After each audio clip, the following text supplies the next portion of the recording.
Welcome back to beautiful Broward County Stadium in Fort Lauderdale, Florida. I'm joined with Shabani Bhaskar, U.S. Women's National Team player. We have reached Game 5 in this historic season. We're going to talk to Shabani, get a nice summary, and give an idea about USA Cricket and Cricket West Indies as we move forward.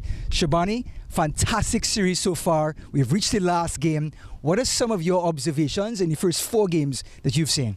Well, it's been a brilliant series. We've had amazing performances from both sides, from the U.S. as well as the West Indies. But first of all, what a venue. You have the pavilion in the background, one of my favorite venues to play at in the world, not just around the U.S., but in the world.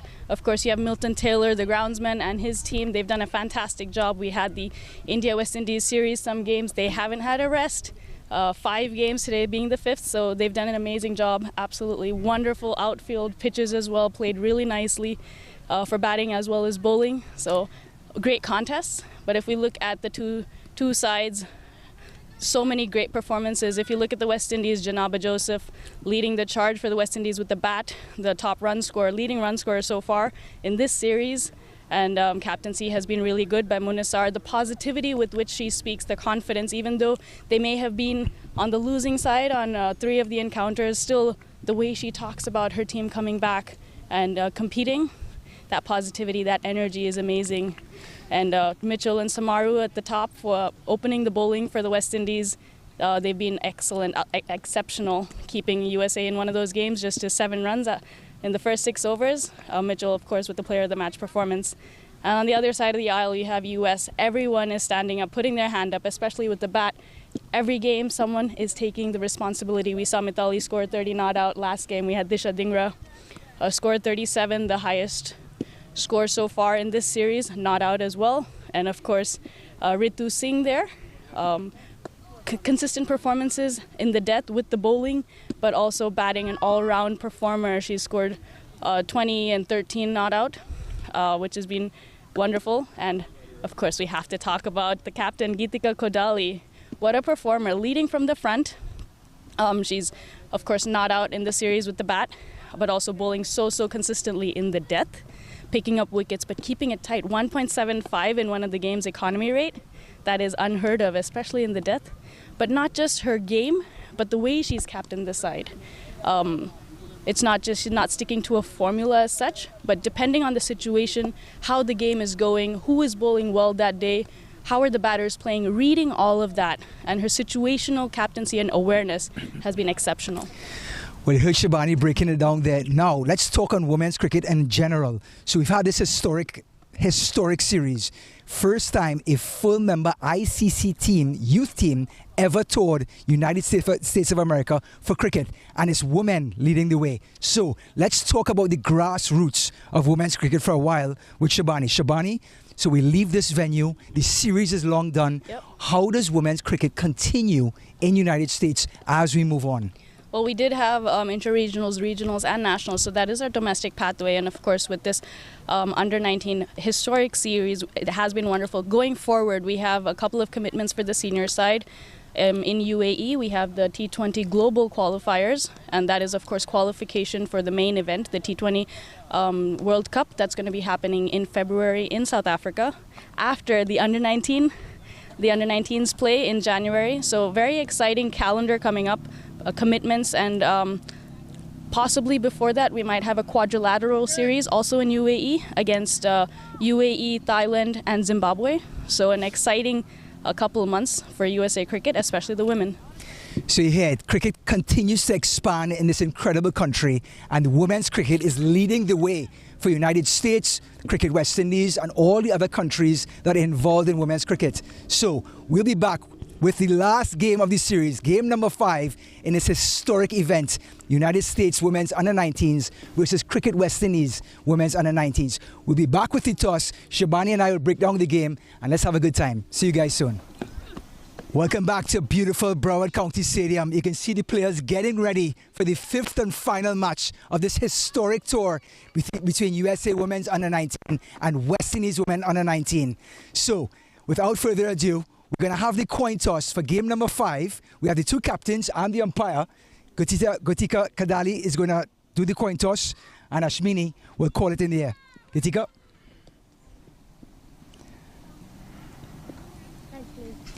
Heads is the call. Tails is the result. So USA win the toss. We'll have a word with Gitika and see what her decision is. Gitika winning the toss. So far, it's the same formula. Bowl first, bat second. How are we looking today? I think we're going to bowl first today as well because the pitch looks really damp. And we'd just like to give our batters a chance to bat with the flatter wicket in the evening. Like Itika said, we had a little bit of rain last night, damp pitch, wet outfield. Now, with the wet outfield, the ball going out gets a little bit slick. Will that be a deterrent for the bowlers? I don't think so. I think our bowlers are really well versed in bowling in all conditions. So I hope we can overcome that, or we can just be adaptable and get accustomed to the pitch very quickly in this game. So we've seen you hold the West Indies to about 70, 80 odd on most occasions. Are we looking at a total similar to that today? Yes, definitely. I think 70 to 80 runs is a great target for us to bowl to again and chase it down quickly as well. Thanks, Gitika. See you soon. Ashmini, same old. You guys get to have first strike. Taking a look at the wicket, a little bit of weather.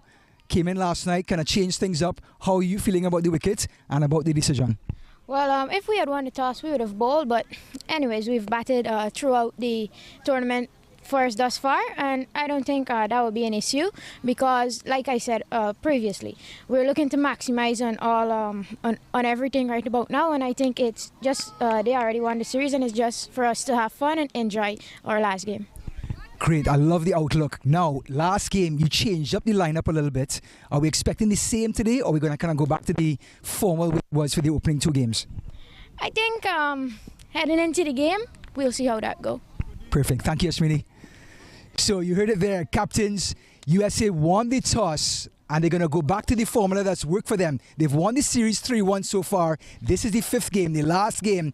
These girls are full of great spirits and ready to compete. So USA won the toss. They're going to bowl first. West Indies will come into bat and take first strike.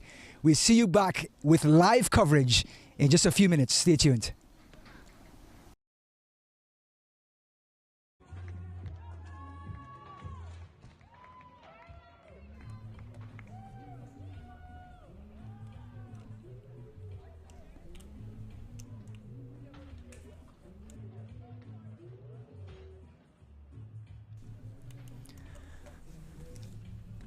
We are back in Broward County Stadium. Game 5, historic tour. West Indies Women's U19 visiting USA Women's U19. So far, the series, USA Women's Cricket leading 3-1 in this final match. The USA team have won the toss. Gitika Kodali, the captain, has decided to bowl first. I take that back. And this is the 5th consecutive game that the formula has worked and has stayed the same, where USA will bowl first to the West Indies. With me in the commentary booth, Shabani Bhaskar, and she's going to break down that decision for us. Shabani, we saw there was some rough weather last night. Pitch changed just a little bit. Do you think that influenced the decision for the USA team to bowl first? Yes, the expectation was, of course, they've bowled first in 4 games, so they may come out if they win the toss, bat first today, change it up, especially since they've won the series. But as you said, there was rough weather, a lot of rain last night, through the day as well. But the pitch seemed a bit wet, and that probably influenced their decision to bowl first again in this 5th and final game of this series. 3 changes for the U.S. Snigdha Paul, Anika Kolan, and Suhani Tadani resting. And we see Geetika Kodali opening the bowling. Good to see Captain Kodali. We've seen her bowl in the middle overs, the death. But today with the new ball in hand.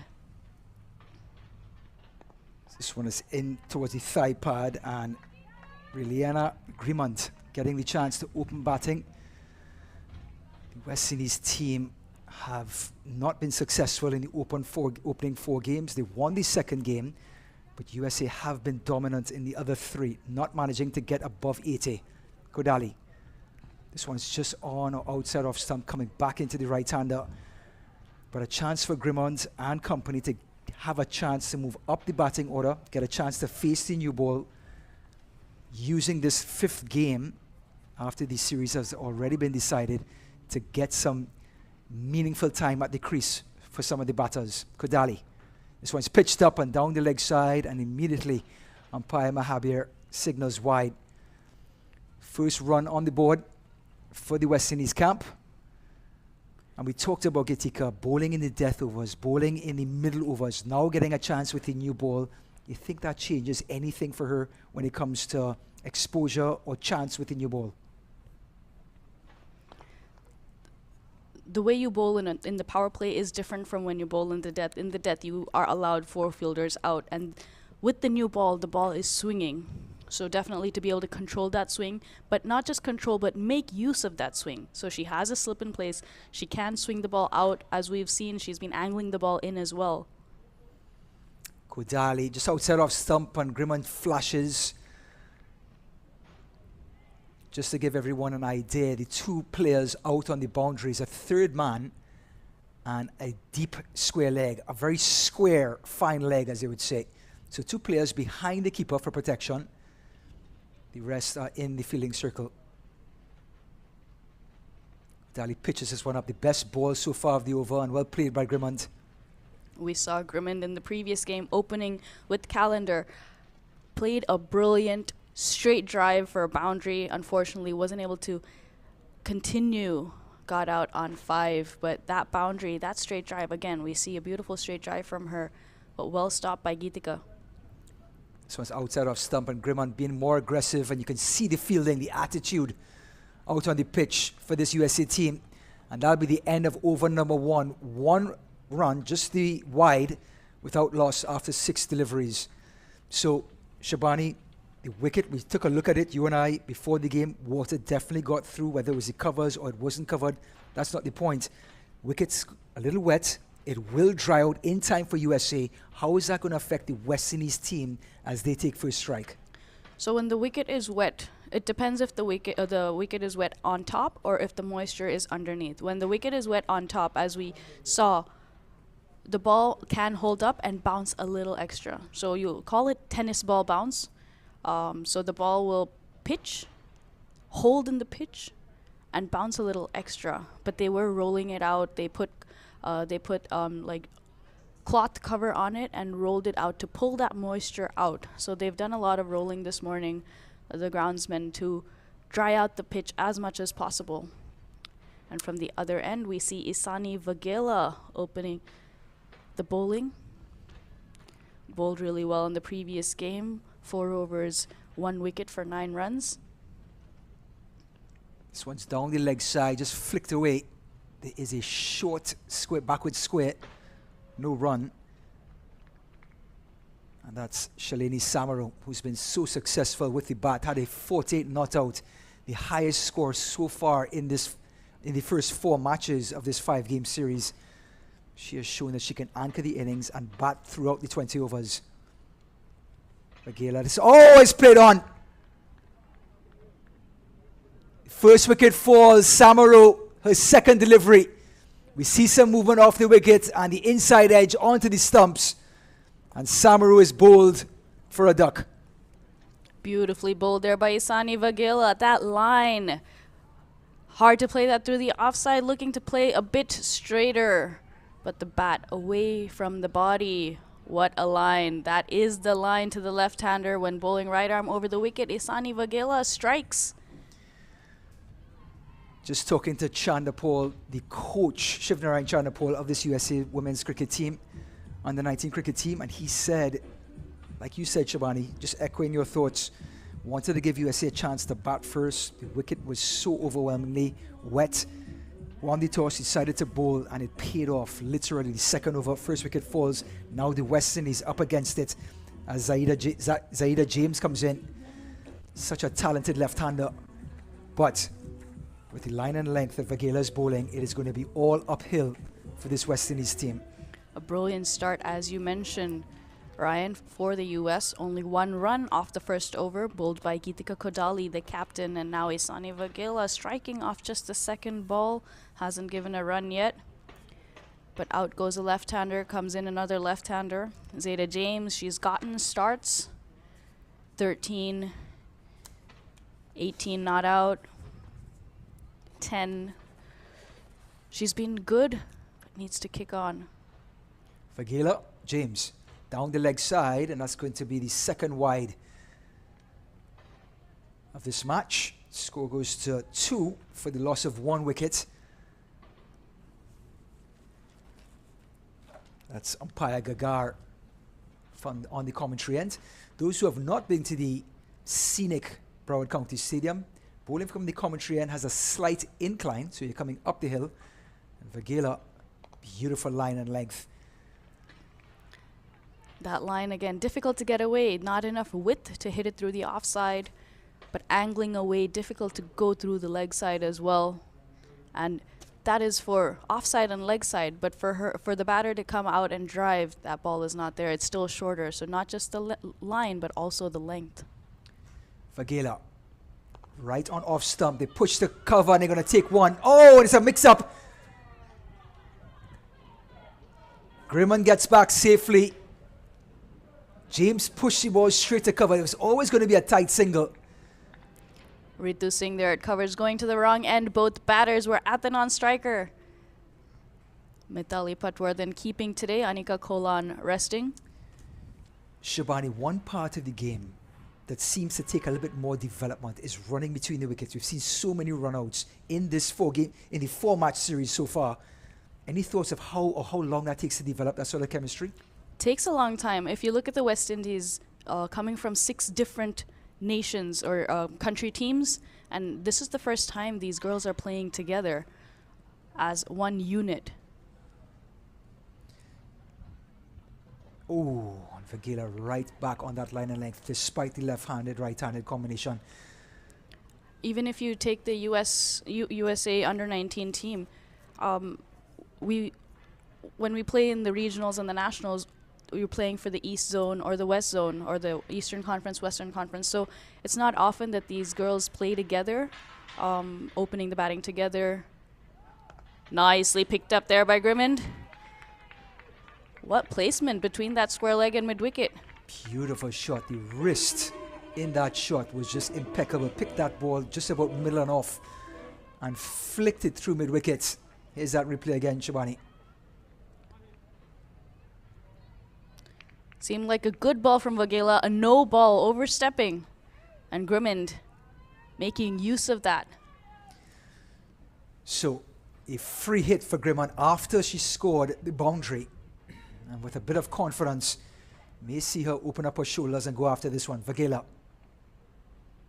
Yes, she does, and she's got all of it. Right past Vagela, and it's 4 more. 2 boundaries in succession for Grimmond. The score races on to 12. The aggression, the full bat swing. The ball was there. Yes, it was a free hit. She made the most of it. Got all of it. Going straight down the ground, mid-off, mid-on, inside the circle. And at the end of 2 overs, West Indies are 12 for 1. Well, so far, Vigela gets the breakthrough in that second over, getting Samaru to play on. But Grimmond, after surviving the suicide single, 2 boundaries in succession, and the West Indies are off and running. Or as they would say, alive and kicking. Alive and kicking, yes. You know that song, Shabani? You know that song? No. It's a fantastic song. I'll play it for you at the break, so get ready, everyone. Yes. But we saw the intent from Grimmond in the previous game as well. She was going for it. She has that beautiful full bat swing, back lift, and follow through. That power comes in when that happens. Kudali, this one's still angling across the left-hander. So comes into the righty, across the lefty. Saida James, I tell you what, she's going to call for suicide singles. She's going to get there on the other end. It's the other batter who's thinking about it. James is just lightning in the field and at the crease. Now Grimmond has other ideas. 2 boundaries in succession. She's not all about these singles, just to let you know. But she's taking those quick singles as well with Zayda James, of course. Both the batters have to make the run for it to count. That's right. But as long as the understanding and the communication is there and you talk to each other and say, hey, if the ball goes here, we're taking that quick single, you're good. Kodali outside off stump. Mahabir calls the wide. Just throwing this out there. Grimmond, 2 boundaries in succession. Geetika Kodali saw that first hand. Did she try to hide that delivery? Come a little further outside off stump. Well, you're throwing this out there and Grimmond is throwing her hands out there. Everybody's throwing everything. Kodali. This one's closer. Finds the line, finds the length.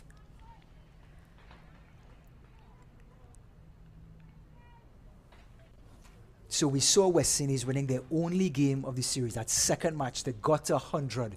14 for 1. They're going to have to get to within triple figures to just keep this USA team at bay.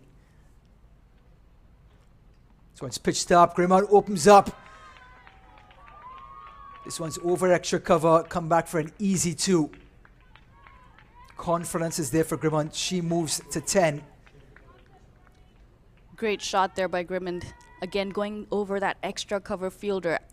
If you look at it, the extra cover fielder is almost 10 paces inside the ring, whereas the cover fielder is sat on the circle.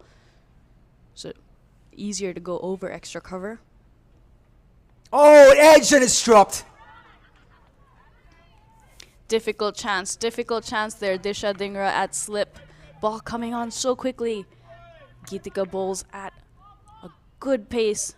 And Grimmond played a full-blooded shot. It wasn't a nudge, it wasn't a push. She looked to drive that with a lot of power, and when that happens, the ball flies to slip. There's never an easy catch at slip. As the old saying goes, if you know, you know. Back there, it comes quickly, and you have half a second to grab it. This one's pitched up. Beautiful delivery, well played. First forward defensive we've seen. And it comes from James. We saw the fielding exercises before the game. We've tried so hard to try to simulate the slip fielding in practice. It's just incomparable to an actual game, Shabani.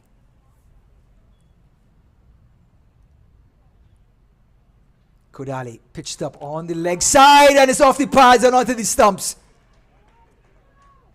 Geetika Kodali gets his second wicket, and it's another bowled. This one on about leg stump. And James had no idea where it was. Second wicket falls for 17. Ripper of a delivery by Geetika Kodali. A Yorker on leg stump would have maybe gone away, but that ricochets off the pads of Zayda James, trying to get her feet out of the way. Yes. That toe-crushing Yorker. It is not easy. What a start for Geetika Kodali. She's bowled 2 overs, just given 6 runs and taken a wicket. West Indies 17 for 2.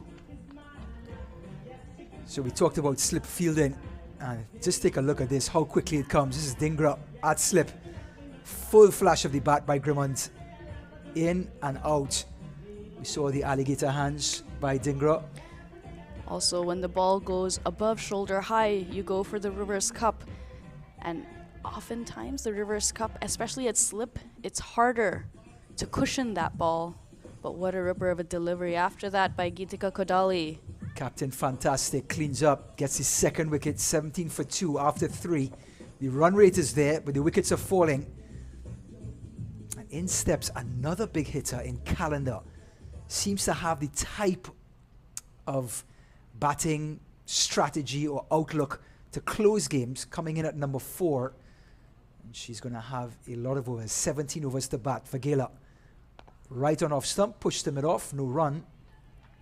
We saw Calendar open in the previous game. The 4th T20 wasn't able to get going. Scored 5 off 23 deliveries. So definitely a different approach when you come in the power play or opening versus when you come in the death or the back end of an innings.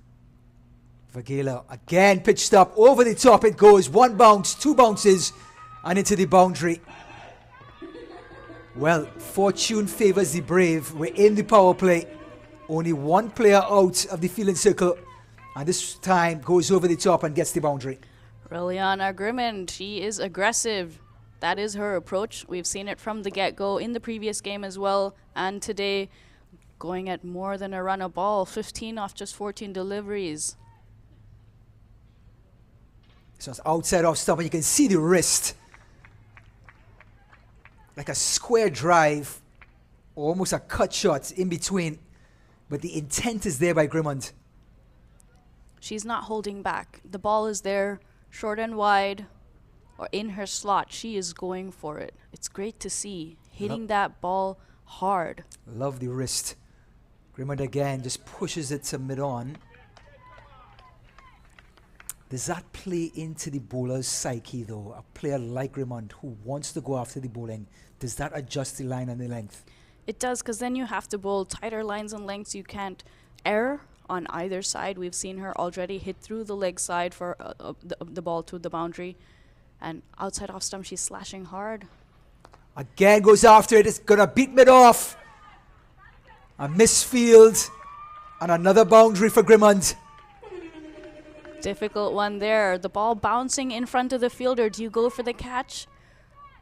Or do you step back to allow the bounce? It wasn't there for Chetna Prasad at mid-off. Like you said, always going to be difficult. That inside that corridor of uncertainty, whether you throw your body or just block the boundary. She was in 2 minds. The result, another boundary for Grimmond. 19 off 17. Vagela goes across her body now through mid-wicket, and Grimmond is putting on a show. Another boundary, her 4th. What batting here by Grimmond. We've seen her go down the ground on 2 occasions. This one picking it up from outside off stump.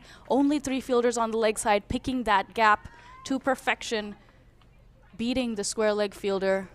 Brilliant batting here by Grimmond. 4 overs gone, 29 for 2. Well, West Indies. A 1-player show right now. Grimmond 23 out of the 29 off of only 18 deliveries.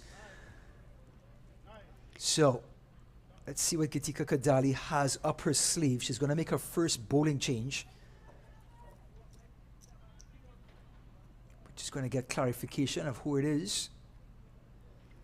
Looks like Disha Dhingra coming into the attack. Dhingra has come on of late. Had a fantastic score just 1 or 2 matches ago. Had the drop catch just minutes ago, but now has the ball in her hand to make up for it. Bowling to the hard-hitting Calendar. Beautiful line and length. Again, corridor of uncertainty. Not much Calendar can do with it. The good thing about the previous, the boundary that Grimmond hit, yes, it was outside off stump and she picked it up and hit it to the leg side.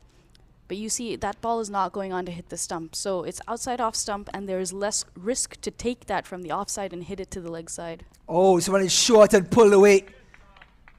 Not sure if Dhingra wants to drop this ball short on a wicket that's a little sticky, holding up. That's going to be food, pastry, and dessert for the batters.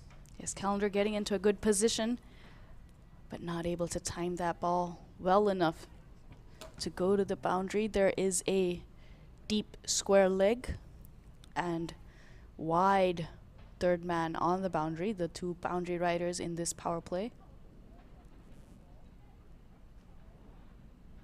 Dingra. Grimmond. We've seen Grimmond use her wrist play across her body, but when the ball is on off stump, will execute technique. Certainly exciting player. Has all the shots. She's shown that already in this short inning. Has technique to take care of the better balls. This one is pitched up again. The wristy play to mid-on. Gets one. In the previous game, we saw Grimmond open. The intent was there. Hit a beautiful straight drive boundary. Got out playing all over the ball, going across a full delivery that was right on the stumps. LBW. Looks like she's learned from that. Dingra. Calendar. Outside off stump. Almost a Yorker outside of stump. Very hard to get away. What a delivery. That one moving away. We've seen her angle the ball in, cutting the ball in, and this one just moving away from the batter, from the right-hander. Well, if you can execute that delivery, you're going to get more dot balls. This one's good delivery again and well played. Just puts the bat straight through the delivery, the line of the ball. It's amazing, hitting the ball on the up. So the end of 5 overs, we're just at about 6 runs and over, 31 for 2. Grimmond is leading the charge. Brilliant over by Disha Dingra, just giving 2 runs off this first over that she's bowled. When Grimmond is going the way she is, and Calendar, of course, being a hard hitter, but playing a different role today, coming in the power play. We've seen her be brilliant at the back end, coming in with 3-4 overs to spare. She scored that 12 ball, 20 runs. Well, Coach Shivnarine Chandapal resting his opening bowlers.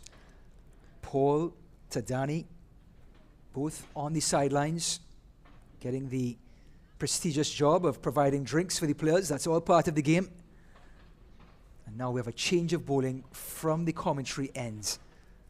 Going to have Tia Gonzalez, who opened the bowling in the first game, getting a chance to slow things up with the spinner coming up the hill to Grimmond. Grimmond. Well, it was a good delivery, and Grimmond just took her time, just sort of took a look at Gonzalez to see what she had on offer.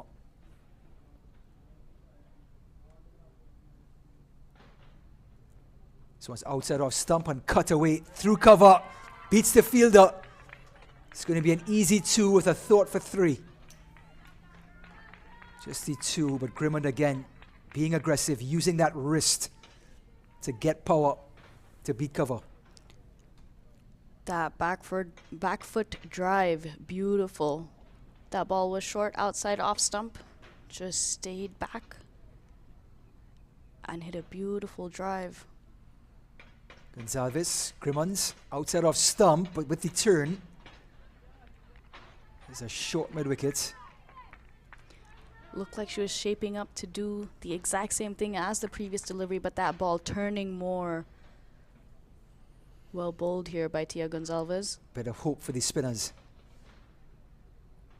This one's tossed up, but with the slow wicket, it allows Grimmond to get on that back foot and dictate the play. Again, cover couldn't feel it, too much heat. They get the 1. But that's the difference, Ryan. When you're looking to hit the ball hard, then the fielders have to do a little bit more to keep that ball or catch that ball and throw it in. So more opportunities on misfields and fumbles when you're hitting that ball hard. Gonzalez, Calendar, outside off stump, and it's a late cut. You can see because the wicket has that moisture, it's holding up. Calendar had to adjust the shot straight to point, no run. Just to remind our viewers, late evening showers got through to the wicket. It's playing a little bit slower. USA won the toss and elected to bowl first. This one short and Calendar pulls it. There's a deep backward square, an easy 1. Ritu Singh, a deep square leg, getting around quickly.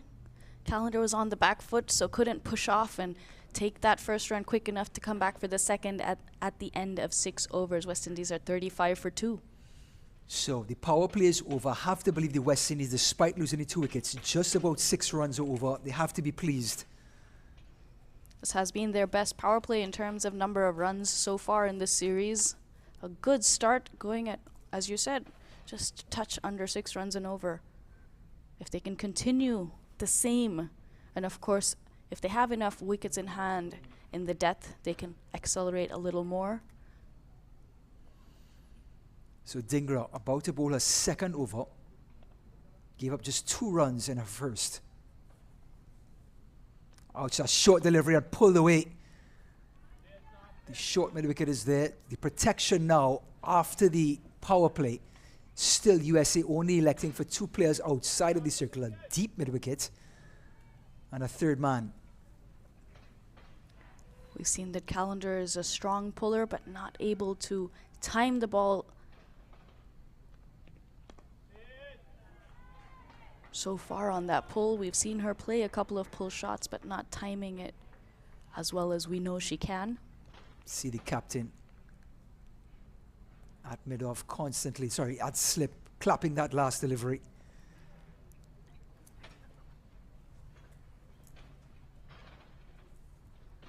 This one's pitched up and driven away. The wrist is there. An easy run in the end for Callender. A full-blooded drive there from Callender, but well stopped at mid-off by Ritu Singh, getting her body behind the ball as well, but picking it up cleanly. So, being the 5th game of this historic series, we've seen all the players grow in confidence on the field, bowling, batting. This one's beautiful delivery coming back into the right-hander. Grimman 27 of 24. Can this be the innings of the series? You spoke about the players growing in confidence.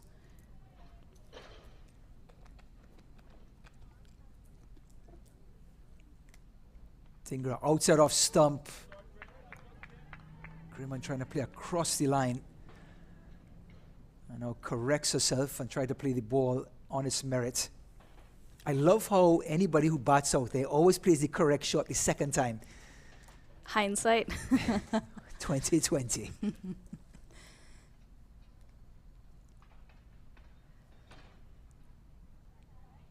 This one's down the leg side, wide called. Shabani, we're looking at Grimmond, yourself being an aggressive batter in the power play, whether it's opening or coming in the middle order. Do you see yourself a little bit in this type of shot selection that Grimmond has in your type of? I'm a strong leg side player as well. I do like to convert balls from the offside to the leg side. This one's down the leg side and appeal for LBW. Umpire Mahabir is satisfied that it's going down the leg side. End of another good Dhingra over. Just 2 more runs off of it. It is 37 for 2 after 7. Grimman leading the charge.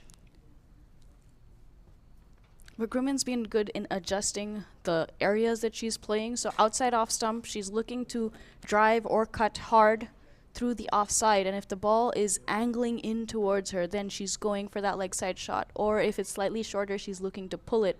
And there are only 3 fielders on the leg side at the moment. There aren't 4. Maximum you can have is 5. So huge gaps on the leg side, especially when you're batting in the power play. And she's making the most of that. And we've seen her go down the ground. Best place to play the ball. No fielder behind the bowler. So definitely, if you're able to get some strong shots down the ground, whether over the top or along the ground, and she's done both. It's also, as a spectator, as someone watching the game, it's so beautiful to watch. Just want to go back over the last 4 games. Anything for the USA? We've seen them win the toss or lose the toss, end up in the field first. What are their strengths in the field and bowling-wise that you've seen, observed in the opening 4 games? Well, at the top, Suhani Tadani and Snigdha Paul have been brilliant, keeping the runs down, being very economical, picking up wickets as well. Gonzalez pitched up, driven away. And like Shabani said, players that can take the ball from off stump and get power through the leg side. You can see Calendar in full display of that very same sort of technique. Gets one. It gives you that extra option. If you're able to play a ball that's on the offside, through the offside, yes, that's good, but you do have a cordon. So one shorter, driven. Well, So going back to the opening bowlers of Tadani and Paul, excellent economically. But what have you seen in the middle part of the innings and the death overs? well, the bowlers have consistently been able to keep the run rate under check. That ball dipping just in time. Grimmond, her eyes lit up as soon as she saw the flight of that delivery, but very well bowled by Tia Gonzalez. That ball dipped under Grimmond's bat. And well kept by Mithali Patwardhan as well. We've seen multiple times in this series when it's a half volley or a very full ball, the keeper has struggled, and sometimes Anika Kolan as well. Very well done there by Mithali Patwardhan. So Gonzalez, Grimmond, you talked about that full delivery. Sometimes there are bad deliveries, bowlers make mistakes, but you mentioned an invaluable point early on in this series. Batters keeping their shape, getting contact, scoring runs, while batters try to do too much with the delivery and don't make any contact with the ball whatsoever. But Grimmond has made contact, 27 of 30, playing across the line of the ball. That was one for the offside. Especially since they've put a sweeper cover out, you have that single on offer. If she's able to place the ball between the extra cover and point fielders, it's an easy single. But yes, there are three fielders outside on the leg side, singles on offer there as well. But this one is an easy single, and Calendar is also getting in the act. This one's tossed up, and Grimmond's got all of it. There are two players out there. It's not going to make any difference. 4 more for Grimmond. This one tossed up a bit more by Tia Gonzalez. And Grimmond making the most of that. Got it as a full toss. It was at a good height as well for her. For Grimmond to hit that. Seems a bit high, but brilliantly placed. Those fielders on the boundary were not far from each other. That was quite a small gap, especially when you think of it in terms of them being on the boundary. And at the end of 8 overs, West Indies are 42 for 2. Umpire Gregar electing not to call a no ball. So, but Grimmond getting a valuable boundary. USA were pegging them back, bowling good deliveries, especially this player right here, Dhingra, coming from the northern end, coming down the hill, has given up 4 runs from her first 2 overs. Bowling to Calendar. Pitched up on the onside. You can see it just whip through the line of the ball. Excellent bit of fielding by mid-on. No run. Also great bowling here again by Disha Dhingra, starting this over off very well. That full delivery doesn't allow the batter to get under it, but also difficult to get power into it when the ball is that full. Dhingra. Calendar's a full toss, driven. 1 bounce to mid-off, an easy single. So we've seen a full delivery by Gonzalez, hit for 4 by Grimmond. We see a full toss here by Dhingra. You think it was just a missed Yorker, or is that the dew on the ball causing the ball to slip? Both, possibly. There is plenty of dew out there, especially because there was rain yesterday. So it's just so that difficult. You can't select C and say all of the above if you want. That's fine. That's what I said.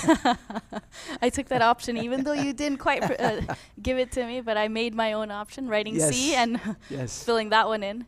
But there is quite a bit of dew around the ground, and as you said, once the there is sun, and the pitch will dry out, but also the ground will also dry. You can see on the blades of the grass there are droplets of water, and that is the dew that we talk about. But Disha Dhingra has been really difficult to get away. Short of a length, pulled away, square leg is there, and they're going to get 1. And also, Disha Dhingra hasn't bowled so far in this series. We've seen her open the batting on 3 occasions, but she hasn't been given the ball. Of course, we've had Snigdha Paul and Suhani Tadani that have done an incredible job with the ball, and they're not playing today, and Disha Dhingra getting that opportunity. Oh. and that is another wicket. Dhingra bouncing right back. A shortish delivery than the delivery before, and this time the Yorker comes in and gets the scalp of Calendar. Brilliant delivery by the medium pacer, and has really put the West Indies in an awkward position. 44 for 3. Dhingra strikes. Disha Dhingra doing so much hard work, has been very good throughout this innings with her bowling, and gets her reward. That ball swinging in, a Yorker length. Calendar looking for the big shot, bat pad gap through the gate. Disha Dhingra getting that leg stump. Great bowling here by Disha Dhingra. She's kept that pressure on, although there may have been some runs from the other end. She has kept the pressure on, bowling economically, and also getting that wicket. Now I'm off of my seat now. Janaba Joseph has just stepped to the wicket. Shabani, please explain to us why we should all be excited with this young player coming to the crease. All right, now she's on 84 runs in this series. She is the leading run scorer so far. She was the leading run scorer in the Rising Stars tournament that happened a couple of months ago.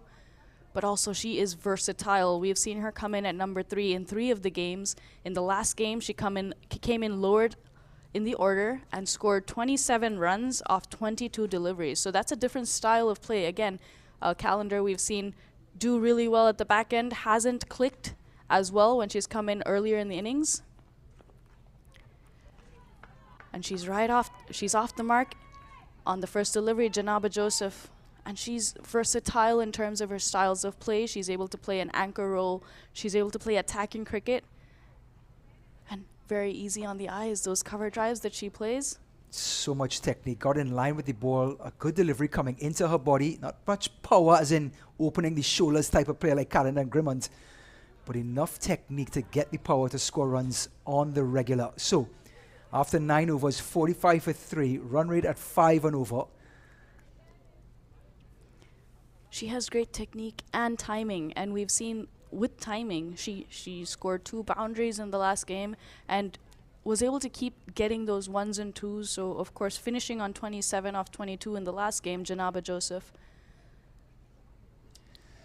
So, looks like the wrist spinner, an off spinner, I believe it was Badriaju, looks like from here.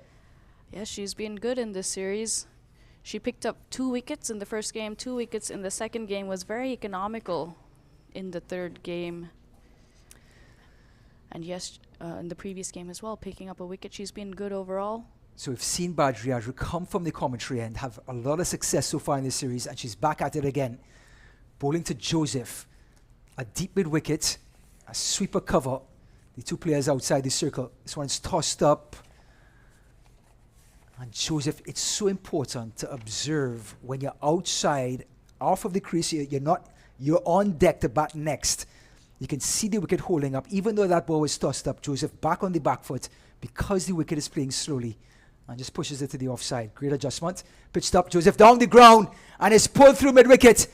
Deep mid-wicket, feels beautifully to prevent the second. Fantastic feeling by, looks like it's Lisa Ramjit.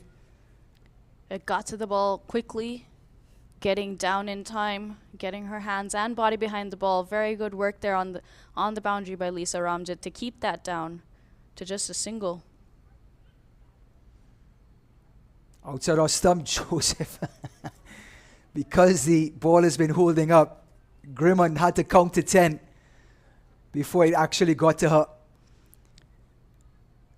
Badriaju resets, gets the grip of the ball, delivers. Grimmond again has to hesitate. You can see her stare at the heavens, asking for answers.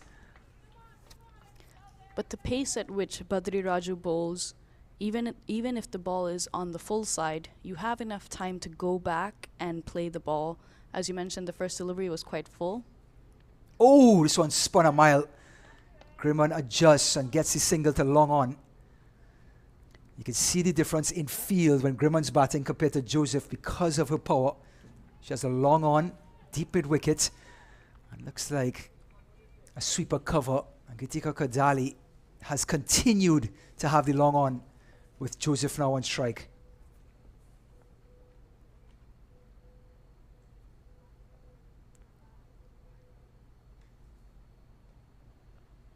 This one came right back into Joseph. A lot of grip and turn, especially the wicket is a bit wet. The ball is going to grip. And Badri Raju, if there is grip, she will turn the ball as well. Here's that ball spinning back a mile. Well played in the end by Grimman. The fifth ball of the over. Very well played because the ball turned so much and the ball was keeping low as well.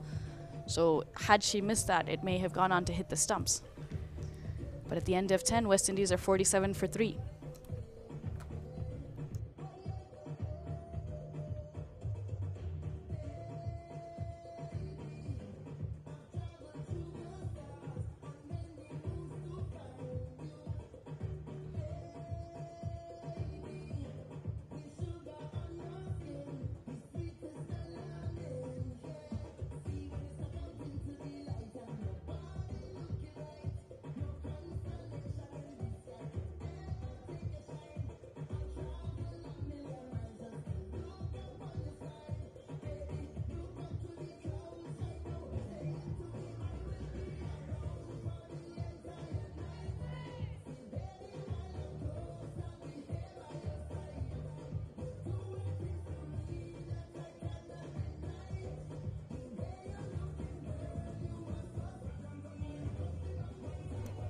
Welcome back to beautiful Broward County Stadium in Fort Lauderdale, Florida. One of the most scenic venues you'll ever come across as a cricket fan. Shabani Bhaskar, Ryan Davis in the commentary booth. This historic tour between the West Indies Women's Under-19 and our hosts, the USA Women's Under-19, have done a fantastic job. And we have a change of bowling from the northern end. The leg spinner, Ayuni, has been consistent throughout the series. We can see the turn being extracted off of this pitch. USA winning the toss, electing to field. And it's the 5th consecutive time they have taken the field first. West Indies behind the power of Grimmond. 47 off of for 3. Grimmond 33 off of 37. And if my math serves me correctly, only 14 runs scored by the rest of the team. So the star of the morning so far, Grimmond takes strike. Oh, and that one was drawn the batter into the shot with the drift, Shabani. Yes, Tanmay Ayuni, the leg spinner, the sole wrist spinner in this USA team. Tossing that ball up nicely, yorking herself almost, Grimmond. Plenty of turn on offer, we already saw from the other end. Badri Raju extracting a lot of turn, and now Ayuni, of course, as a wrist spinner. Turn and bounce. This one's a flatter delivery. They think of a single. Captain is there at short extra cover just to shadow that delivery and give the batters a second thought. Here's Gitika Kodali, who has led from in front with bat, ball and instructions on the field. Again, shorter delivery, whipped through mid-wicket. There is a cover out there, just the one. You can see Grimmond, her strength is to play from the crease. But with Iuni pitching that delivery up, pitching those balls up, could be problematic for the hard-hitting Grimmond. Yeah, we haven't seen Grimmond use her feet and come down the track, whereas Janaba Joseph likes to use her feet if the ball is tossed up. So it's high and Joseph gets all of it. Deep in wicket is out there. There's a misfield. They're going to come back for 2. And I have a funny feeling that's going to be a no ball.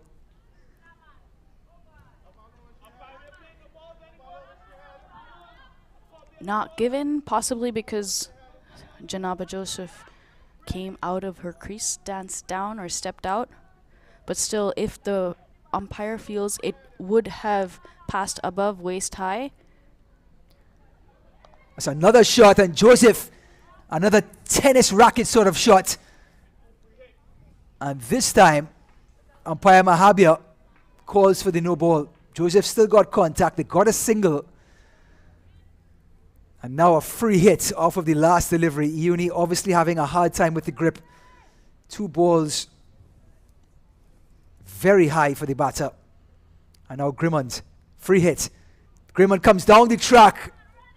Oh, it could be a run out. Grimond gets there, misfield by Uni. They get the single.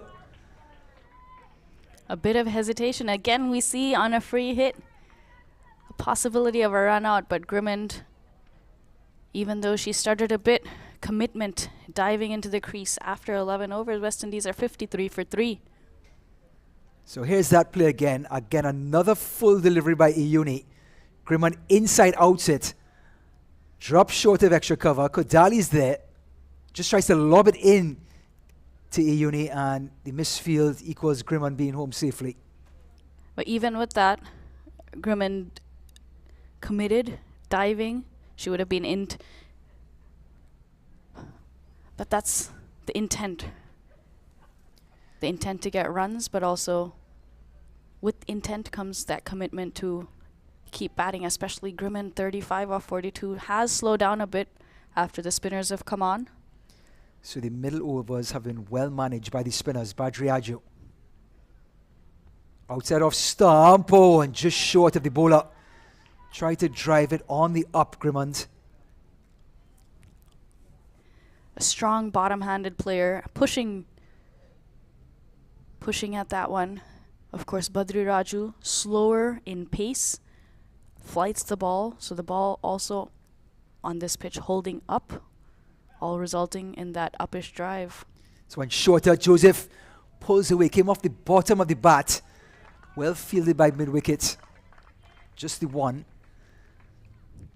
So the West Indies, even getting some full deliveries, full tosses or what have you, the field is well set, and so far the USA have protected their bowlers from any sort of excess damage.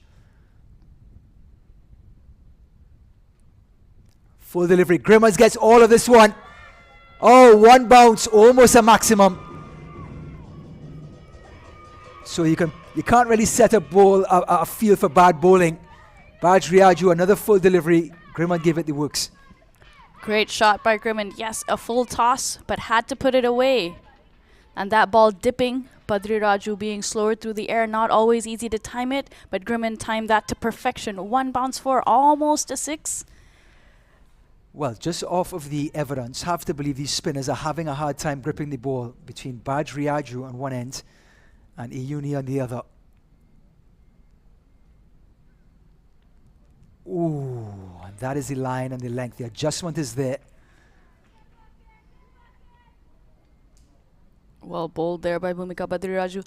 When you dry the ball, especially when it's wet, either because of rain or dew, oftentimes you dry the sides of the ball, but you don't focus so much on the seam. But the seam is what the bowlers are holding and ripping when they're bowling spin. Grimmond into the 40s. Excellent bit of fielding and cover. Looks like it is the captain herself, Kodali. Diving and just enough presence to have the batters hesitate. Last delivery of the 12th, 59 for 3. Grimmond in her 40s. And this one comes back into the right-hander, worked away, get a single. Joseph was so committed, and that means Grimmond will face the first delivery of the 13th over. That full toss again. Grimmond dispatching that. One bounce to the boundary. Lisa Ramjit close there to the ball, but the ball went so quickly that she didn't have a chance. Shabani, your eyes lit up when you saw the full toss. You wanted to get some of that as well. So the Florida storms came in last night. If anybody has ever witnessed a Florida storm, it can get violent. And the wicket got the worst of it. Got a little wet. USA won the toss. They had every intention of batting first to give their batters a chance to set a target. After the series has been decided 3-1, but the wicket was really made for bowling, and Coach Shivnarayan Chanderpaul ordered his troops to bowl first. And now West Indies 60 for 3, 5 runs and over. Grimmond. Oh, and a beautiful delivery by Uni. She's had difficulty reading the turn, not just the turn, but the amount of turn. So Ayuni has been good about varying the degree of turn. Guess this one tossed up to Grimmond. And because Grimmond has that hesitation to use her feet, Iuni just seems to have the full range, if you would like, to deliver that ball where she wants. Yes, we've seen that whenever, of course, when it's a full toss, Grimmond and Janaba Joseph have hit it well. And when it's short, Grimmond has played very well. Ooh, and this one played back to the bowler, and she's out. That ball did not come off of the ground. We hesitated for a second in the commentary booth. Joseph came forward, got it on the full, and put it right back into Uni's hands. And the West Indies lose a valuable wicket in their best batter so far this series. Very well bowled by Sai Tanmay Ayuni, drawing that batter out. We know that Janaba Joseph likes to use her feet. A simple catch in the end for Ayuni. Very well bowled. Joseph using her feet did everything right. However, the head came up too early and just punched the ball right back into the hands of Ayuni, who, you know, any caught and bowled chance is a hard chance. Held on to it well.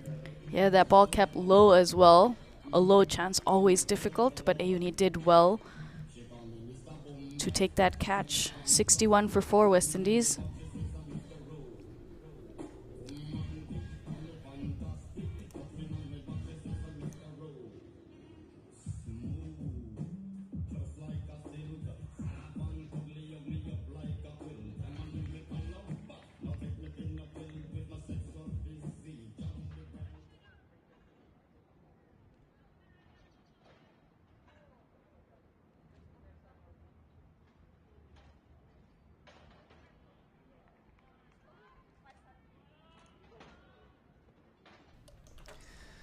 So a unique continues to operate. 61 for 4. This one's well flighted to the new batter. Talk about full range of motion. You have a new batter at the crease. As a bowler, you have the entire playbook at your disposal. Absolutely. Chanel Saw coming in. We've seen her open for most of the series. Coming in at number 6. Look at the turn Iuni just extracted from that pitch. Nicely played there by Saw. Watching it closely. That turn is Shane Warne-esque, as they would say.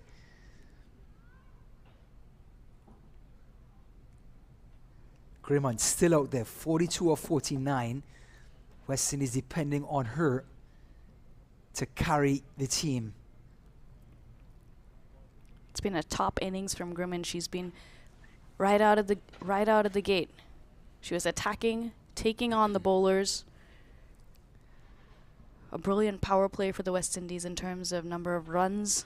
Just a touch under 6 runs and over. This one's tossed up, driven to mid-off. Full of confidence, Grimmond. And that concludes the 13th over, 62 for 4. After 13, Grimmond 43. And the new batter, Shaw, 1. So interesting to see what the Kodali does. Looks like there's going to be a change of bowling. Yes, there is. Badriaju comes off just after 2 overs. And could it be Ritu Singh? It's Lisa Ramjit. We haven't seen her bowl in this series. She's a difficult bowler to get away. Think they're saving Ritu Singh for the death overs? Death overs and also opportunities for the bowlers we haven't seen in the series yet, giving them the ball, allowing them to build their confidence. It's always good to have multiple options going into big tournaments. This one's tossed up, driven back to long on. Just one. The protection for Ramjit is a long on, deep mid wicket, a sweeper cover, 3 players outside of the circle, and looks like there's going to be a long off as well. So a lot of protection coming from the commentary end. The speed at which Lisa Ramjit operates is quite difficult to get away. So singles and maybe 2s. So Ramjit, bowling some medium pace, comes into the right-hander. Wasn't so apparent, but we can, if you saw it again, you can see that ball hit the seam and straighten. Not easy to bat out there in these conditions.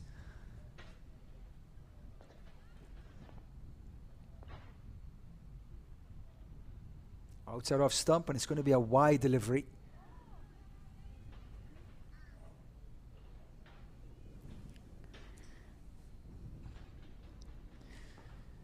So Shabani, you've been in Fort Lauderdale for about a week now. Any chance to take a visit anywhere, some sights or sounds? Nicely driven down the ground there by Chanel Saw. Or is the cricket ground that picturesque that you have come back here every day and be diligent? It's so beautiful. I love this venue. I've played many of my matches, especially when I'm playing for the U.S. We play most of our games here when we have touring teams. So one of my favorite grounds in the world. Oh, it's over the top. Long on is there. 2 bounces. But Grimman just reminding everyone, if you pitch it up into the slot, she can take advantage. Well fielded, just the long one. Grimman goes to 45. 67 for 4. But that's also what Lisa Ramjit can do.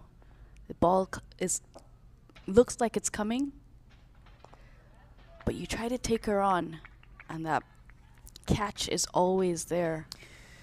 You see her hands, her movements. You almost have to play like a spinner though. Have some patience, the ball will come. But if you play through the line of the ball, especially with these conditions, it will go in the air.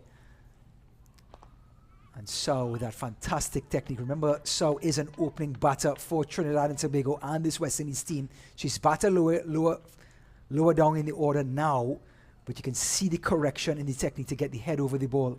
68 for 4 after 14.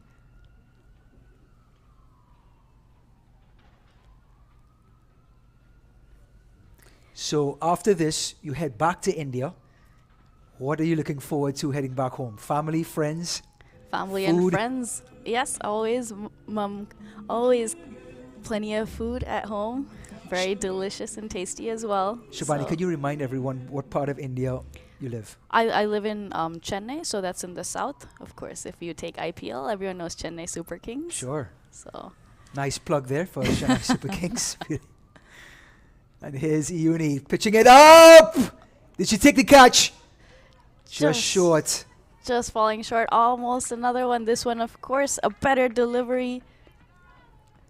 Saw straight back to the bowler, pitching just short. Iuni here on fire. Iuni pitched it up again. This one, look at the turn, drawing the batter into the shot and then leaves them as it pitches. Beautiful. You can see the confidence. The first over was expensive. Second over expensive, but once she's gotten that wicket. Wrist spinners are invaluable. Iuni again. Oh, this one is the googly. Inside part of the bat from Sau. Didn't read it. Again, that confidence coming through. As soon as she's gotten that wicket, another almost an opportunity. She's been on the money, bringing out that googly. How much turn is that? if That's enough turn for you to completely change your mind. If I had that amount of turn and I could just take like a sliver of that and use it for 6 deliveries, that's still a lot of turn left. Oh, late cuts, as you would say from Sau. Taking her time, having the ball come on to her and just playing the shot late was enough for her to get the single. Her technique is there, Sau, but the power is in Grimman's hands. That sweeper cover still in place. Grimman sort of a cross-bat shot to mid-on. Get the single. Hits the stumps, but she's home safely. Although she flat batted that, there wasn't a lot of power on it. And with the mid-on in, they were still able to take that single. And at the end of 15, West Indies are 70 for 4.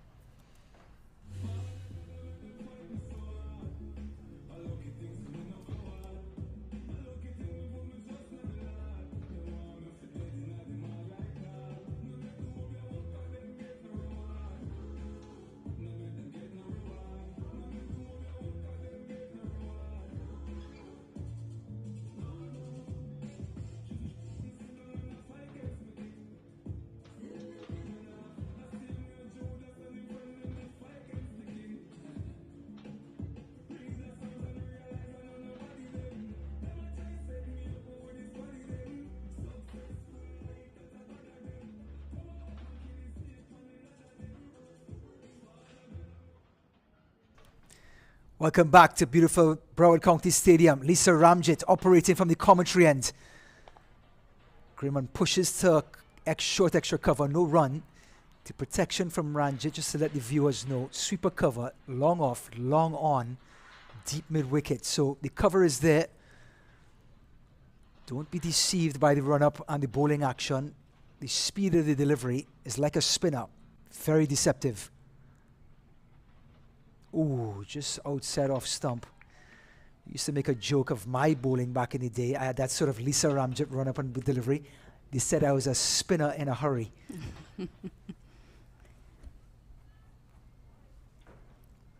Lisa Ramjet, very effective though. The speed at which she bowls, difficult to get away. No matter the level of cricket, you pitch that ball on and off stump, line and length, so hard for batters to score off of. And Lisa Ramjet executing like a surgeon. Oh, across the line of the ball. Square leg is there, but the backing up by Sau is impeccable. They get one. Good work there by Disha Dingrat, square leg. The ball was going quickly away from her, but she moved, got into position, single-handed stop, and had that ball past her. An easy 2, maybe even a boundary. Pitched up again, driven by Sau. The technique, great delivery, well played, just good cricket. Again, we had come back to that fielding standard that we've seen in this series from both sides. It's been impeccable. Sau has got back and across and cuts away. Sweeper cover is there. Are they going to test her for 2? They will. Ball coming back in. Sau back safely. You know, we talk about, and it's going to be a no ball instead, just to add to Lisa Ramjet's woes. So it's going to be a free hit to Sau. We've seen Sau keep her shape more often than not. Let's see if she keeps her shape as well with the free hit. If we look at the replay of that no ball after this delivery. So free hit, Ramjet, Sau, and Ramjet checking her run. Dead ball signaled by umpire Gagar. Reminds everyone of the free hit. 4 players outside of the circle. Pitched up, across the line, through mid-on. But the short mid-wicket is there, no run. Well executed by USA. Do they back up their bowlers? This is the no ball again. Very well played by Sau. Gets into a really good position. You see how she pushes onto that back foot. Her head is right over the ball. Some coaches talk about smelling the ball. As the ball, especially off the back foot, you want to almost take your head, your nose to the ball. That way the weight is on the ball. So whether you're playing that backward of square or in front of square, as long as your nose or your head is close to the ball, you'll make good contact. I love that term, smelling the ball. I'm going to use that. Shibani Bhaskar has been here for all 5 matches. She's seen every ball being bowled. She's called every ball being bowled. The ultimate professional, has shed light and really raised the bar in commentary for cricket. Iuni, the leg spinner, down the track. Oh, a miss stumping. Pat Wardan getting her opportunity for Anika Kolam behind the stumps, and that is an impossible delivery to keep against. It jumped from her toe to her shoulder in a flash. They get a bye. Yes, Mithali Patwardhan behind the stumps has been so good today, very tidy. This one, a very full delivery and taking off Ayuni, unplayable batter and keeper. Wrist spinner is invaluable. Oh, beautifully bowled and well played. Gets it long off, gets the long single, as they would say. He's getting to the pitch of the ball. And that was a miss-stumping. Grimmond 3 runs away from a half century. It'll be the first half century of the series. Down the leg side, she gets a piece of it. This one could go to the boundary. It could be Grimond's 50. No, fielded. Bhumika Badri Raju running from short third down to fine leg, ensuring she's on 49. Still 1 run, Ryan. Everyone is excited at Broward County Stadium. We have a DJ on hand, supporters, spectators. Last game of this historic series. Can Grimond get to the half century, the first of the series? Beautifully bowled. It's a googly appeal for LBW. Umpire Mahabir, unmoved, signals the peace sign, which is 2 deliveries left. Brilliantly bowled by Ayuni. We saw her bowl googlies in the first game, and now we've seen 2 googlies. Is that a single? No, mid-wicket. Tight there. Tia Gonzalez at mid-wicket. Geetika Kodali at extra cover, patrolling these areas. You can see the change of demeanor in Grimond. She wants to get that single. Sau is trying to back her up. Pitched up. Grimond drives. They're halfway down the wicket. Could she be run out? Didn't pick that googly again. Tia Gonzalez bowling so well. So Grimond's still on the ground. Umpire says not out. They Got back in time, especially because of that dive. They're going to the cameras. Square leg umpire was not sure. Down the wicket, inside edge, another googly by Winnie. She got halfway down the track. Great bit of fielding. But that dive saved her. Brilliant stuff. I'm looking at Pat Wadran's Reaction. That Yes. usually tells the tale. Such tense moments. I mean, a T20 cricket, getting a half century is almost like a century in ODIs or Test cricket. So Grimond at 49, you can understand her angst. Yes, and it would be the first 50 of this series. She was halfway down the track. Tia Gonzalez. Beautiful fielding, though. I mean, we saw them practice this before the game, but look at the desperation by Grimond. Yes. A very good dive by Grimond. That commitment again. High-level cricket. The end of the over, just to remind everyone, 78 for 4. 3 overs left. 18 deliveries, if my math doesn't let me down, and I'm sure Shabani will correct me if I was wrong. But 18 deliveries left. Okay, Shabani, this is your free hit. Geetika Kodali, what do you expect in the last 3 overs? Well, she still has overs left. But Lisa Ramjit bowling well. Keeping it tight. But the way the West Indies are batting, especially with Grimond still at the crease, you can expect at least to get to 100. And if they can get anything more than that, that would be wonderful. But USA have really pulled them back. After the first 6 overs, West Indies were 35. And now going at 6 runs and over. 6 runs and over will take you to 120 at the end of 20. But USA, the spinners, have really pulled them back. Not just the spinners, but Disha Dhingra. 3 amazing overs. So Ramjet, first delivery, wide delivery.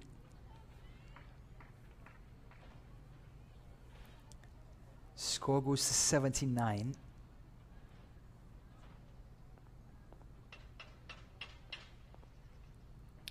So, back and across and hits the seam and straightens. So awkward to play. And somehow they don't make a single. They got halfway down the track, touch each other's shoulder, get back to the crease. They literally ran a single, but the hesitation is there. And you talked about it, Shabani, these players coming together for the first time, trying to get some chemistry. Ramjit again, this time Sau plays through the line of the ball, hits the knee of Lisa Ramjit. Get the single. Think about 2 of the overthrow, and yes, they're going to go for it. Grimond gets home safely. She's exhausted. Grimond, she's batted basically throughout the innings. Great awareness by these West Indies batters. That ball going for an overthrow. Getting back for a second run. Every run matters. Ramjet pitched up, and this is a thick outside edge by Sau. They don't get two. Just gives you an indication how slow this outfield is today because of the showers yesterday.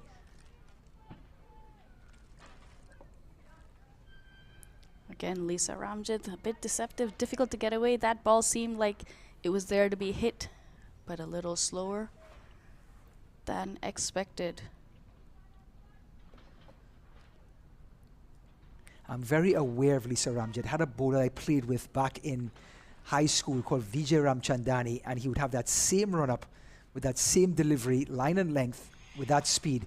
Very deceptive. Driven, packed past the bowler. Beautiful shot by Grimond, and that's a 50. Raise your bat. Grimond, she's been spectacular.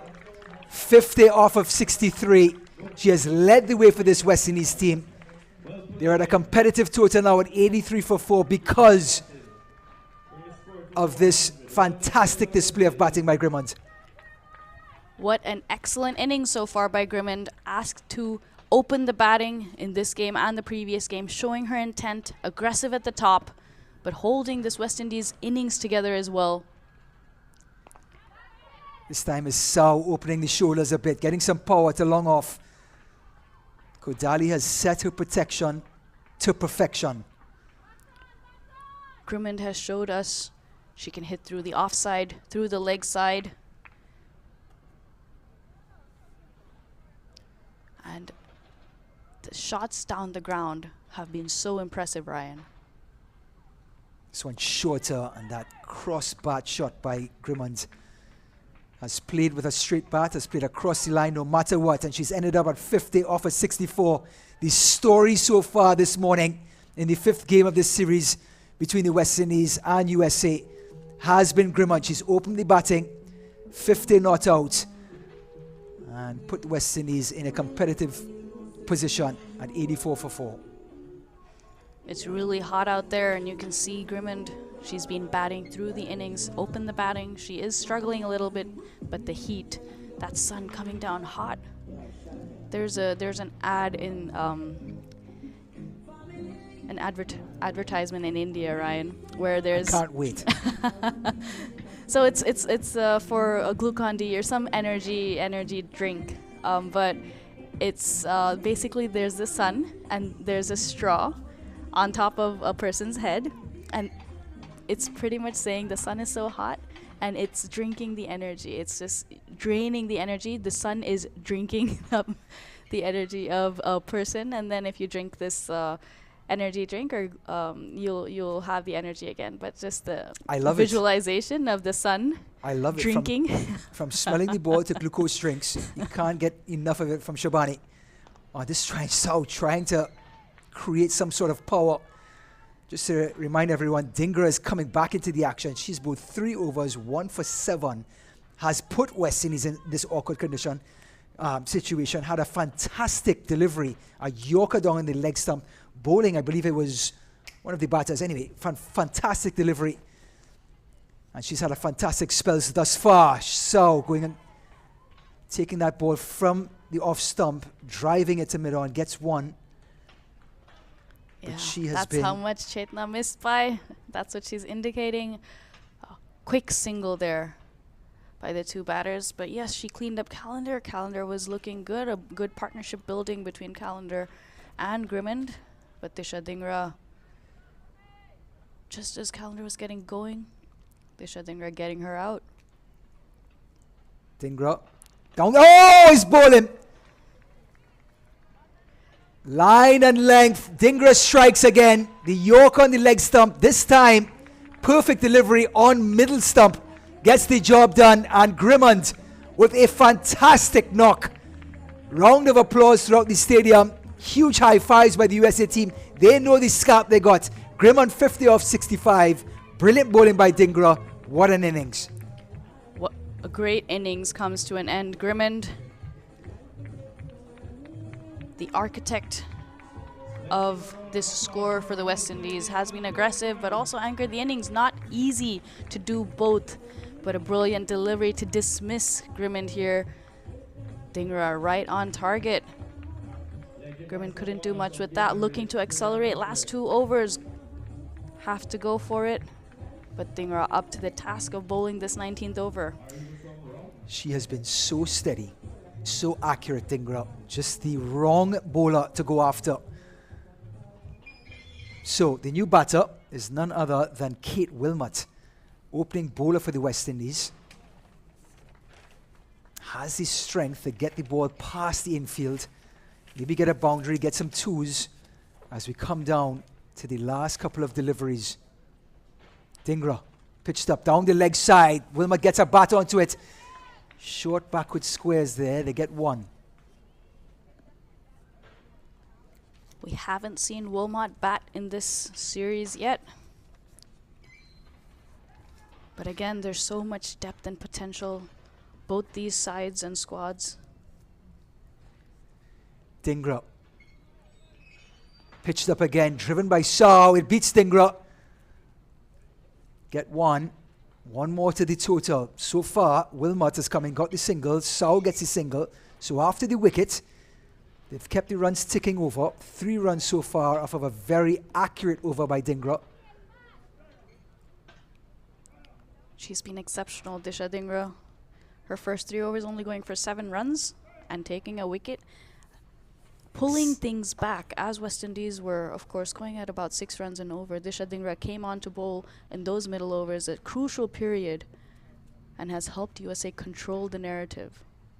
This was outside off stump and beautifully bowled by Dhingra to finish a fantastic spell.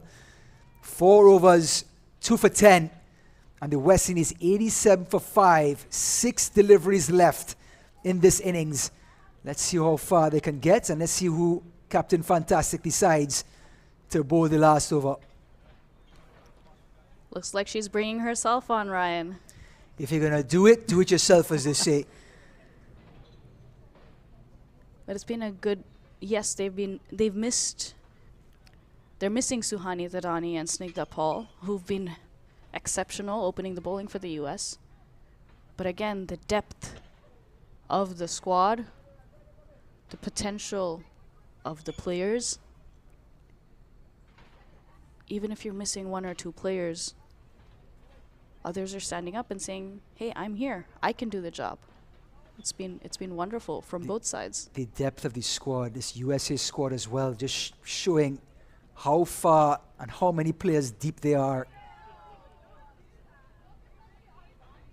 So Geetika Kodali bowling the last 6 deliveries, the captain. Her cover, a long on, deep mid-wicket, a sweeper cover. She's brought her long off in, so 3 players outside of the circle. Bowling to the steady Sao, 13 off of 22. Short of a length, Sao cuts. No wide. Yes, there is a wide. Umpire Gagar thought about it for a second and got the wide signal. 1 run to the total, still 6 deliveries remaining. And not just the bowling and the fielding, but the keeping has been really good by Mitali Patwardhan today. Other than that 1 brilliant delivery from Ayuni that she missed. Again, beautiful delivery, just short of a length. Can't do much with that. Short extra cover, backs up her bowler.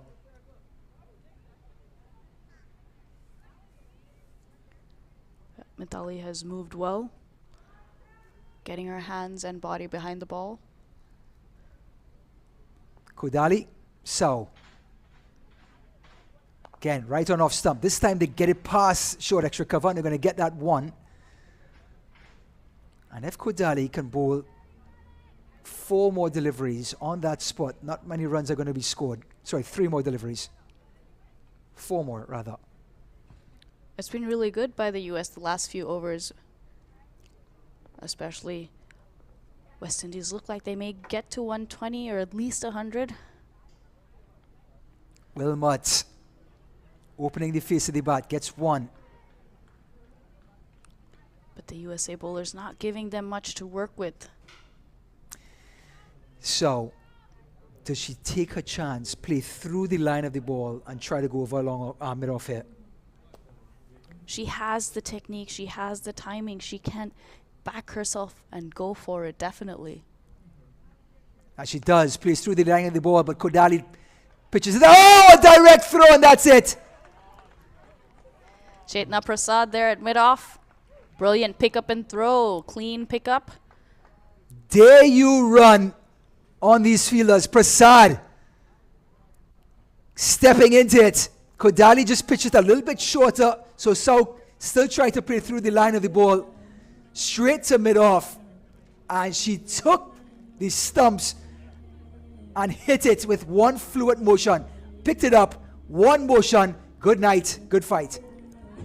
Whether you're bowling or fielding, middle and leg does the trick. Chetna Prasad there with that throw, brilliant pickup and throw at mid-off. You know the fielders are going to run. They're going to look to take on your arm. It is the last over. They're running for everything. But to keep every run matters. And with that wicket, that run is not counted. And that could be the difference. So Nijani Kamabach steps to the crease. Because it was on a run out, the batters had already crossed, which means Wilmot will take strike. Kodali. Again. Oh, it's going to be another run out. Trying to force the action. It was a suicide single, and Kamabach gets run out without facing a delivery. But I like the intent from Cumberbatch here. Yes, she's come in. The ball hasn't really left the pitch, but there are only 2 balls left in this innings. And if Geetika Kodali had panicked, if both of them had run or missed the stump, then there is a run, and every run matters. So I really, although Cumberbatch got out without facing a delivery, I like the intent here. So the captain comes to the crease, Ashwini Monisa. Can't talk enough about her character, her spirit, how she has led this team. Win, lose, or draw, she has been a leader. Number 14. So the instructions are there. Run at any cost. Kodali bowling the last delivery. 90 for 7. Oh, she strings through this one. It could be a boundary. It is. What a way to finish the innings. It's Wilmot coming in, playing across the line of the ball. And it's 4 runs. She takes on Geetika Kodali. Yes, across the line of the ball, but last ball of this innings. Times it well, taking it over that mid-wicket fielder. Deep mid-wicket in place, not able to get there. A great shot there by Wilmot to finish the innings off for the West Indies. 94 for 7. Also coming back to Munisar's captaincy and character, Ryan. At such a young age, to also congratulate the other team for their good performances, recognizing how well they've done. Sportsmanship. It's been brilliant. She has been the ultimate leader, Ashwini Munisa, and there she is taking her helmet off.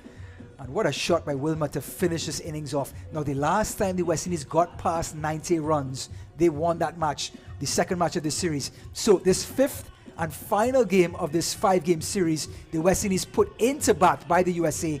They finish off at 94 for 7. A heroic innings by Grimmond. She was 50 before she was eventually bowled. Fantastic knock by her. And here's a look at the scorecard. Dominated by Grimmond, who opened the batting. 50 off of 65. But she got some support in the end. Yeah, in between, Callender stood around with her for a bit. 13 balls for Callender, 5 runs, and Saw coming in. A good partnership there. And then Wilmot, what a brilliant finish to the innings with that boundary off of Geetika Kodali, who's been bowling so well. So they end on 94. So a dominant performance by Grimmond. Highest score so far in this series. Bowling. We saw Vagela opening the bowling this time. 2 overs, 1 for 23. A little expensive because they rested the 2 opening bowlers in Paul and Tadani. But we saw other bowlers step up. Most notably, Disha Dhingra. Yes. Well, Grimmond took a liking to Vagela and ripped her apart. But overall, the USA bowling has been very, very good.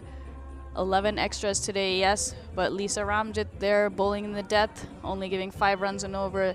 Sai Tanmay Ayuni, we've only seen her in 2 games bowling, but today she bowled brilliantly. 4 overs, 14 runs and 1 wicket. Just 3.5 economy rate. The amount of turns she was extracting, she was bowling googlies, the confidence in the last 3 overs that she bowled, it was amazing. But Disha Dhingra stole the show. 4 overs, 10 runs, 2 wickets. So a fantastic bowling performance after this USA team won the toss. The conditions were favorable for the bowling side. They executed, but Grimmond had other ideas. Just a fantastic knock from her. Liliana Grimmond, remember the name, 50, the first half century of the series, put West Indies in a good position. 94 for the loss of 7 wickets. USA need 95 from their 20 overs. We'll be back shortly for the second innings. Stay tuned.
We are back in Broward County Stadium, and yes, those are crowds coming in, just sort of cooling things off for the players and maybe for this West Indies team who've put up 94 runs in their opening innings, and now they're on the field to defend it.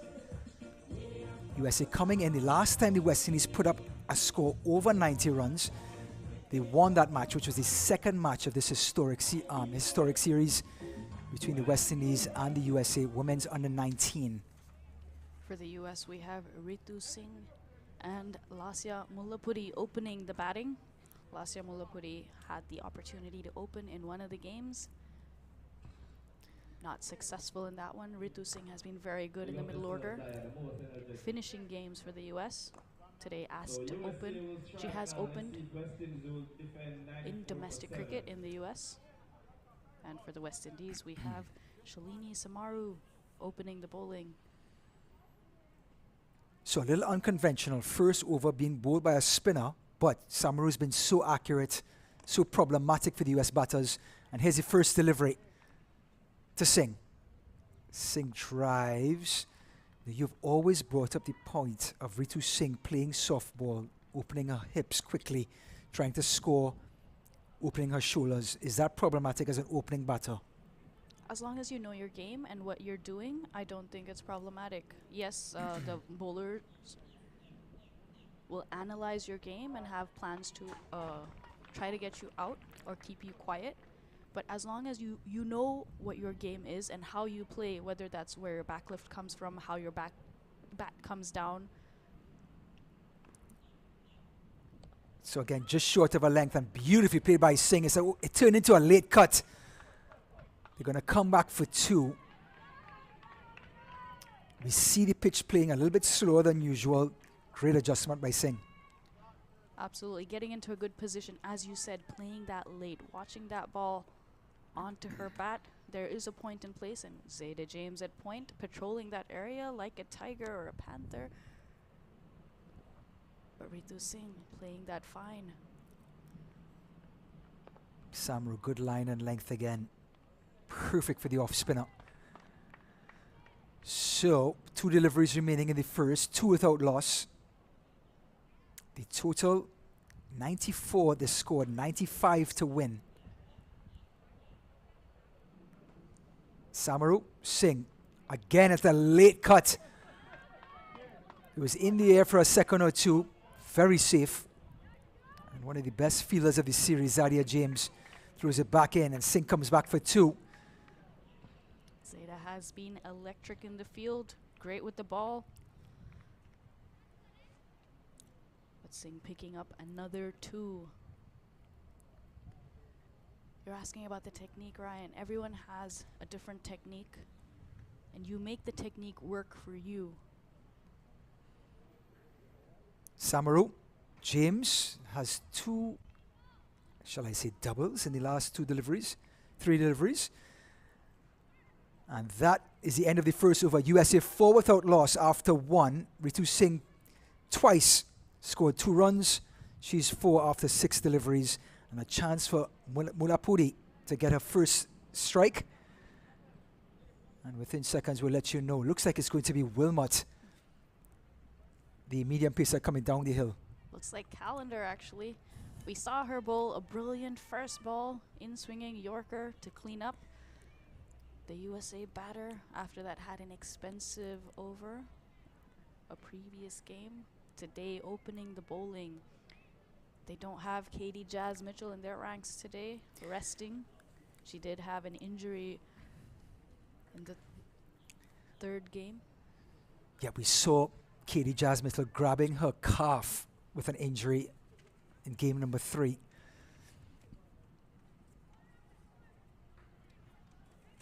So, like Shabani quite rightly said, not Wilmot, but Calendar coming from the northern end, coming down the hill, perfect for the medium pacer. And she has a 3rd man. That's the only player outside of the circle. Oh, a 3rd man and a fine leg. So a wide delivery. You could see the extra pace by Calendar. Yes, Calendar has that extra pace, and she swings the ball well. Is able to extract bounce, but she has been a bit wayward in the previous games. Calendar, oh, beautiful delivery. Just short of a length, and they're going to go for one. And she's home safely. Great running, great backing up by Ritu Singh.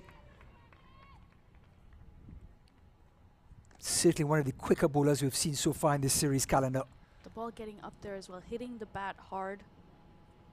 So you can see the pace on the ball, but not just how fast you bowl, but she's bowling a heavy ball. So when the ball is hitting the bat hard, that means the bowler is bowling a heavy ball, so hard to get away.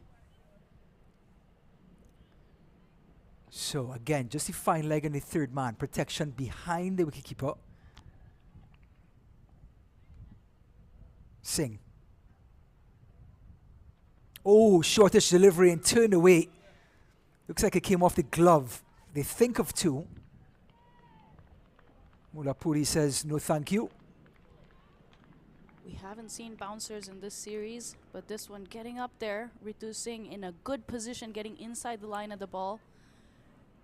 Very good technique, even though she may not have hit it well in terms of timing. She was in great position, and watch that ball. Calendar. Oh, that's another. She tried another short ball, but it was so wayward. Easy call from Paya Mahabir. So the extras starting to add up. Something the West Indies cannot afford. They have bowled quite a few extras, especially in the first two games, 22 in each game. Yes, winning the second game. Other than the extras, though, their legal deliveries have been good. Calendar, that's better with the line and length. Still coming across the left-hander. So has the opportunity to pitch it on leg stump and let it come across the left-hander's body. Lasya Mullapudi there, turning it off her hips very nicely, giving the strike back to Ritu Singh. The right-left combination again. The fielders need to change quickly as well. Don't have a lot of time in a T20.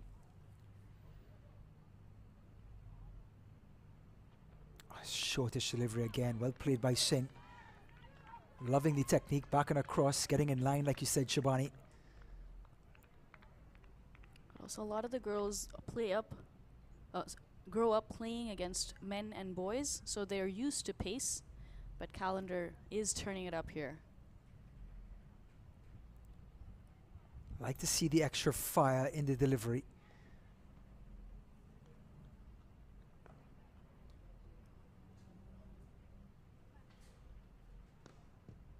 Calendar. Singh. Outside of stump. Umpire Mahabir decides against the wide. Just inside that wide line, ball swinging in just a bit. So batting at 3, 1 down as we'd say. Lisa Ramjet waiting patiently, hoping she does not have to come in anytime soon. But with the speed of Calendar, if she can pitch that ball just short of a length on the off stump. Outside of stump, no wide call, and that's the end of the second over. It is 9 without loss.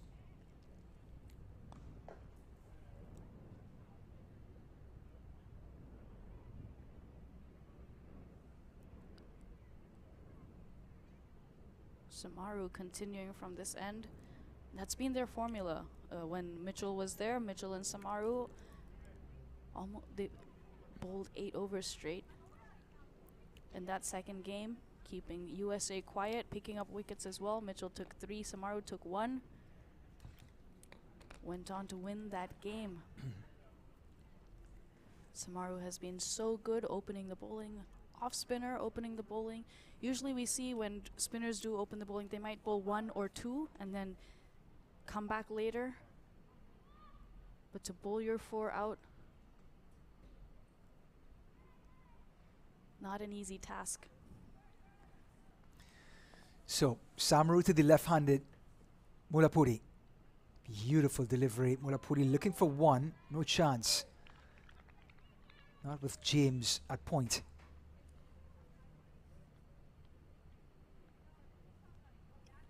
Also good to see that slip is in place for Calendar as well as Shalini. This one on, middle and off. Punch the mid on. They get the one. Good running between the wickets. Mulapuri so quick. Taking on that fielder at mid on, sorry. A wayward throw. A direct hit or closer to the stumps may have been interesting. But good intent here from Mulapuri. So we can see the amount of movement there is with the right-hander and left-hander combination. Samaru's bringing in that offside fielder and now have two players out on the boundary. A deep mid wicket and a deep backward square for anything short if Ritu Singh decides to pull. Pitched up and Ritu Singh gets under this one and it's going to be over mid-off. One bounce, two bounces into the ropes. First boundary of the evening. And Ritu Singh goes to 9. Brilliant shot there. Both fielders straight inside the circle, taking on Shalini Samaru, going straight. And she's done that consistently in this series, so backing herself to do it again. Putting the bowler on the back foot. Samaru immediately pulling in the deep backward square and sending out a long off, just so she can pitch the ball up comfortably and have protection. This one's a little flatter, a little shorter, just like every bowler who's been hit back over the top. Next delivery, you can bank on it being shorter and flatter, and Samaru obliges. And she's been consistent with her lines and lengths. Yes, changing it up, but changing it up intentionally. Again, that is the line, that is the length. Not much Singh can do with it. So I like her pulling that square leg fielder into the circle and pushing that long off fielder back. Backing herself to bowl it nice and full. That one spun a mile, came right back into the hands of Ritu Singh. And that's the end of 3 overs. It is 14 without loss.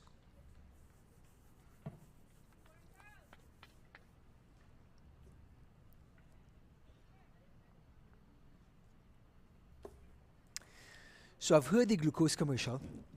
Any commercials stand out in India that you want to talk about? Is there a tea commercial? I'm dying to hear all about it.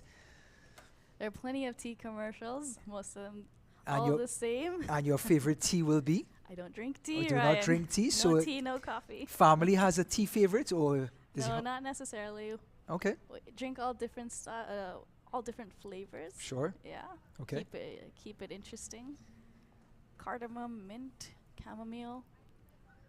The Bhaskar family having a wide range of teas in Chennai, India. As Calendar Bros says, second over, and Paya Mahabir is going to call another wide. We want to see Calendar just shorten things up and just control her line and length.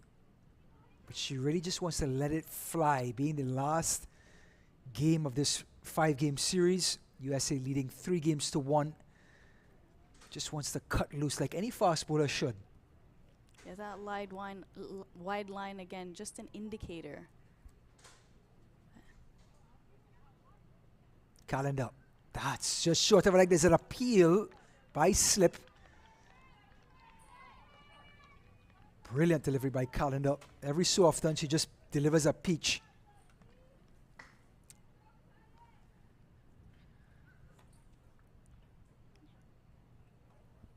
So Ryan Davis, Shabani Bhaskar, after we've talked your ears off for the last 5 days, we are being joined by the person who is responsible for this historic tour, as Calendar bowls to Mulapuri, who pushes it to third man. They're going to get one.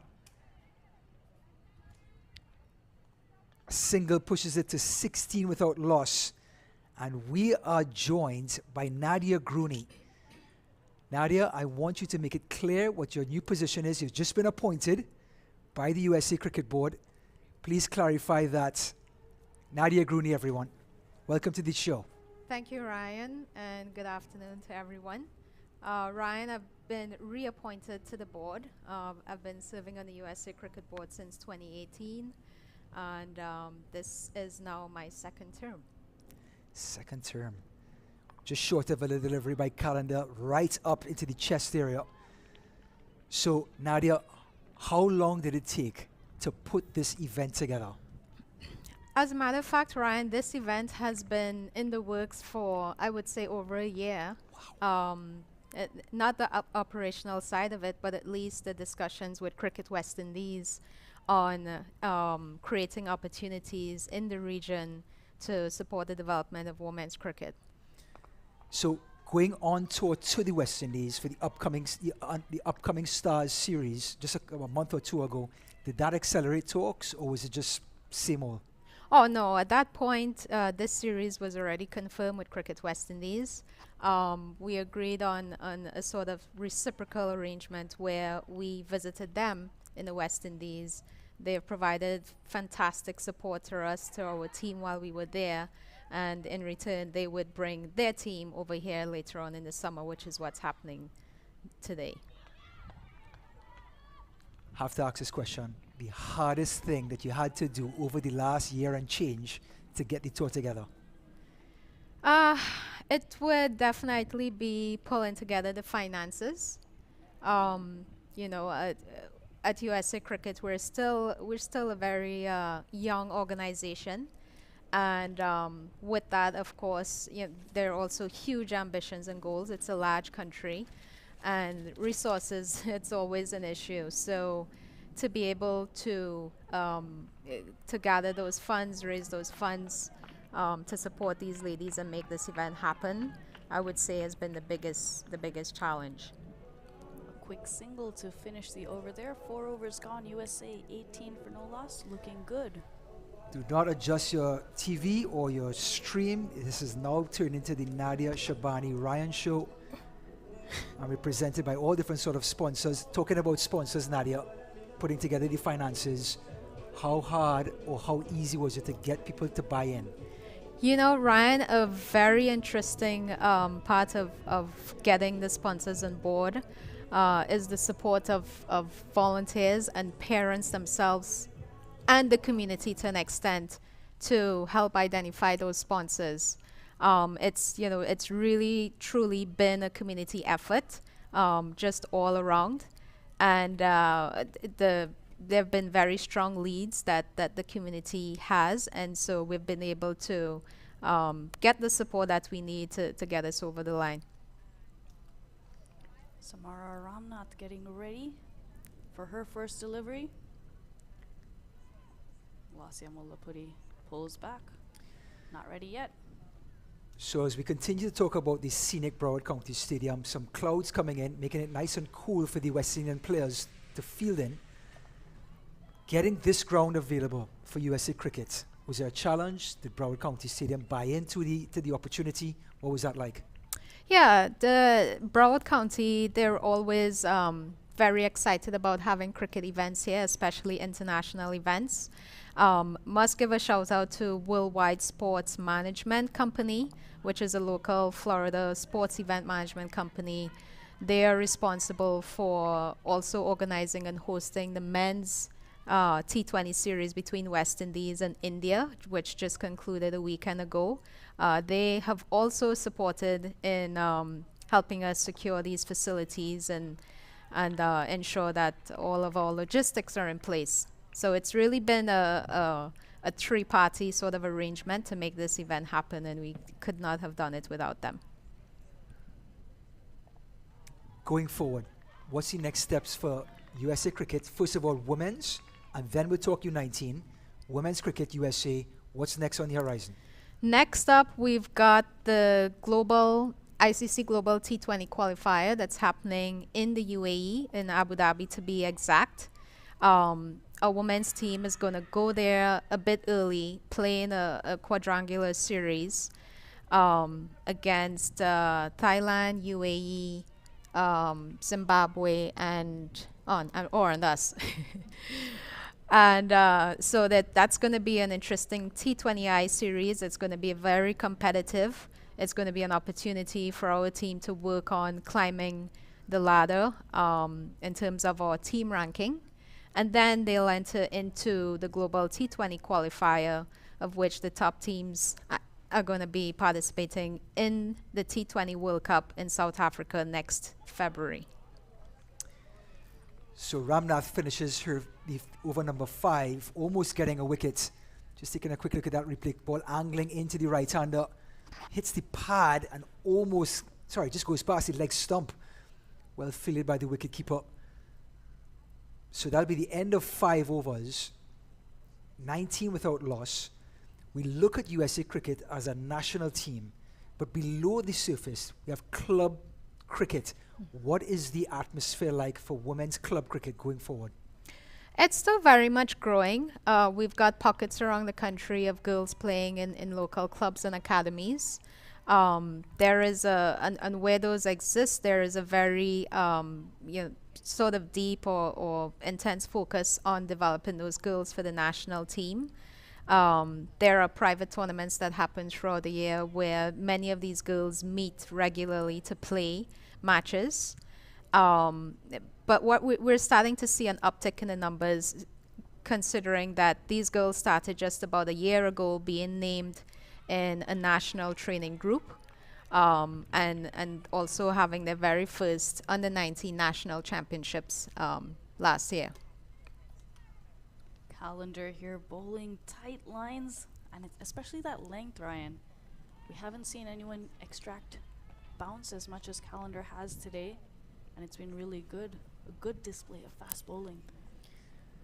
So Calendar really turning up the heat. Mulapuri, great technique so far. He's going to ask the umpire for a wide and gets it. So women's U19, we're looking at the product on the field. It looks fantastic. Both sides stepping up, bringing us a thrilling series over 5 games.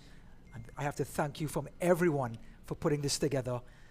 There's so many people behind this and excited about this. Women's U19 cricket now, USA. What's next? What's next? There is the World Cup in January, the very first ICC Under-19 World Cup. We do have a few months before that happens, so we're looking to create additional opportunities, and this is an open call out to any other full members who would be interested in playing some matches against us. We're looking to create more match opportunities for the girls. Probably have another camp or 2 since the new coach Shivnarayan Shanapal has come on board. He's worked directly with the girls, mostly in the tournament setting. Of course, maximizing the days in between for a couple of training sessions, but we would definitely want him spending more time working with the girls. So working with Shivnarayan Shanapal, he's been an addition that just came on board the last 2 months. A lot of discussions before that to get him on board, or was that something you guys just kind of came to a decision quickly? Yeah, no, there was an open recruitment process. So we posted an advertisement, coach candidates applied, and he went through that interview process, and he came out clearly on top.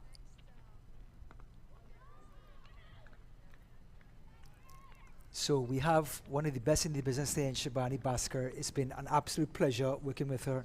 She has personified USA cricket on a hold, much less women's USA cricket.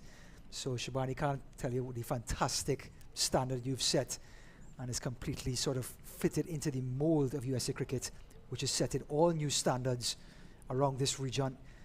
So Nadia, we talk just in a general subject, men's, women's. Oh, this one's down through backward point, and that's 4 runs.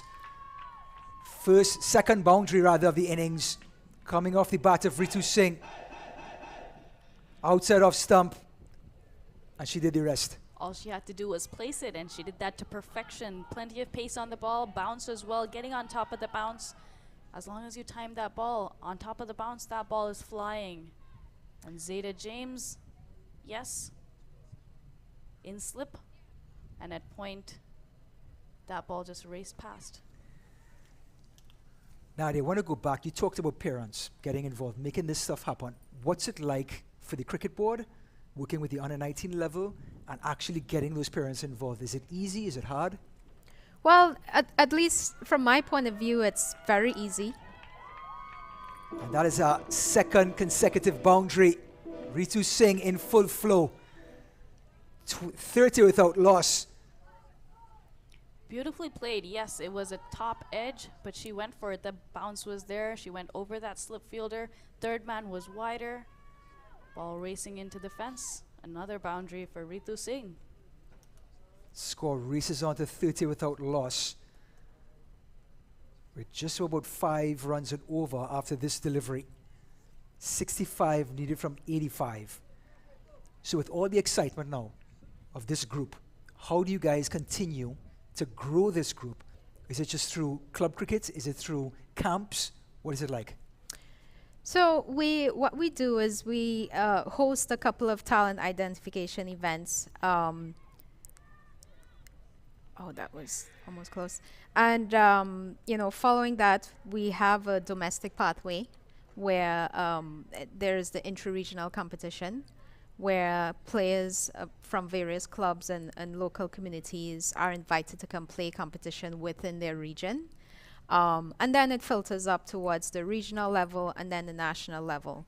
So this year is only our second year of that domestic pathway, and so what we see is more and more girls that are entering at the intra-regional level because they're seeing these girls as role models and girls who are, doing fantastic things out there in the cricket field. Very important that you brought that up. People are listening, parents are listening. How do they get their girls involved? What website do they go to? How do they make contact with the organization? Yeah, the best way really is to follow all of the social media channels. It's, USA Cricket, basically. It's pretty simple. Other place that they can keep track of the latest and greatest is on the USA Cricket website, which is www.usacricket.org. And I've been to the website, folks, and if I can do it, that means you can more than do it. That means it's really simple. So there's a clear pathway. Can you just talk with Shabani? Because Shabani, you've seen the pathway. What's it like working through the ranks, Shabani, in this pathway that they've set up for USA Cricket? Yeah, so it's a 3-tier system. There's, of course, you have club cricket, and that's the participation level. And from that, you have intra-regionals. You have 12 teams in the women's and girls pathway. You have 12 intra-regional teams. And initially last year when that started, I was surprised myself. Yes, I've been playing cricket in the U.S. and for the U.S. for so long, but I myself didn't know that there were so many women and girls taking up the game, which is amazing to see. And of course, from there, the regional teams are selected. There are 4 regions in the women's pathway, and from that, you have the Eastern and Western Conference teams that are selected. It only looks like it's going to grow. That's the number, as Nadia was saying earlier, an uptick in the number of girls taking up the game. Nadia, we've seen the ability for broadcasting companies to start packaging these games like we're seeing right now. The club cricket for USA Women's Cricket, packaging that and putting it out there on YouTube and other streams. How accessible is that, and how is that going to continue to grow in the upcoming years? Most definitely. Women's cricket can only go one direction at this point, and that's upward. What's really exciting, Ryan, is that what we're doing here today, it's aligned with ICC's strategic priorities for the global growth of the game. There are 6 of them, 6 priorities at the moment, and what we're doing, I would say, aligns very strongly with 3 of them. One being accelerating the growth of women's cricket, the second being pursuing inclusion in the Olympics in 2028, and then the third one being, it's escaping me at the moment. But either way, these girls, they're, even if they don't beyond the World Cup, I should say, beyond the January 2023 World Cup, in 6 years' time, if cricket is to be included in the LA 2028 Olympics, these girls are going to be at their prime ages as athletes. They're going to be anywhere between 21 and 24 years old. And so just imagine that, you know, at that age, some of them are going to have 6 to 10 years of international experience behind them. So I think the investments that companies can make right now, it's going to be a huge reward for those investments later on in the future. Samara Ramnath finishing off her second over. Another good one from her. USA after 7 are 35 for no loss. And Zeta James comes into the attack. How close are we to seeing cricket being played, and just hear me out here, being played in the schools? We're talking collegiate, universities. The format is impeccable to be played in the collegiate level. Is that a discussion down the road? Yeah, no, it is a current and ongoing discussion. Of course, it's a huge undertaking because it's such a large country, as I mentioned before. And the educational system in the United States, it's a decentralized one. So as you work even within a single state, there are school districts that you work with, counties, etc. So it's going to be a high level of effort to get cricket into the schools, but we do have some pilot programs that are being run at the moment, and that's headed up by our National Development Manager. And that program is called the Cricket Heroes Program. It's an entry-level cricket program for kids who are at that school-going age. So I've tried my best over 5 days to get you on the microphone. Is there anything you would like to leave the viewers with going forward? What to look forward for in USA Cricket? What to expect with USA Cricket on a hold? This is your free hit, Nadia. Yeah. No, what I would do is just really like to thank Cricket West Indies for their partnership. Mr. Ricky Scarrett, the president of Cricket West Indies, Dr. Kishore Shallow, the vice president of Cricket West Indies, Mr. Johnny Graves, the CEO of Cricket West Indies. They've all been such fantastic champions and supporters of women's cricket, particularly in the region, of course. They see the opportunity and the need to have a very collaborative effort towards helping women's cricket in the region. And you know, they've provided such tremendous support. This series could not have happened without them. And then, of course, as I mentioned, the parents as well.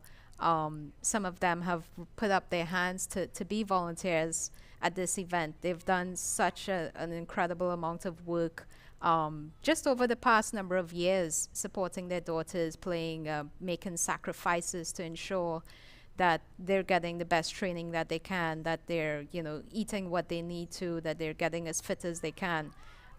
So the output that we see here, it's really because of their efforts, their commitment, and you know, they continue to provide it just very willingly. It's really a strength of our U.S. cricket community, and you know, we've been able to utilize it to great effect. So just a huge thank you to all of them. You know, as I said, without them, this event could not have been possible. Well, we have to thank you again for putting this and making this historic moment between USA and the West Indies coming together in Broward County Stadium. Nadia Grooney, you're officially off of the hot seat. Thank you so much. You're far too important to sit down here for too long. Thank you so much for giving us the time. Please visit us again anytime you would like. Sure. Thank you so much, Ryan and Shabani. Great job. Thank you. Thanks. Thanks, Nads. The partnership continues off the field. But brilliant stuff here from the U.S. Ritu Singh and Lasya Mullapudi putting on a great show, a great display of batting, right-hand, left-hand combination. Their running between the wickets has been good. We've seen that Ritu Singh uses the dive, not just to make sure she's not out, but seems like a regular part of her running between the wickets. We spoke about this, I spoke about it with Aman in the previous game, that Ritu Singh, she uses the dive like Mike Hussey used it. He's not just judging if I can get there while running, but if I put in the dive, it gives me that extra second and I can make it, okay, I will dive. We've seen that on multiple occasions with Ritu Singh. Love this partnership with the difference of styles. Mulapuri's more of a grafter of runs, gets quick singles, keeps rotating the strike. And every Ritu Singh, 26 off of 28, has put bat on ball and really put West Indies now with USA at 42 without loss, target 95.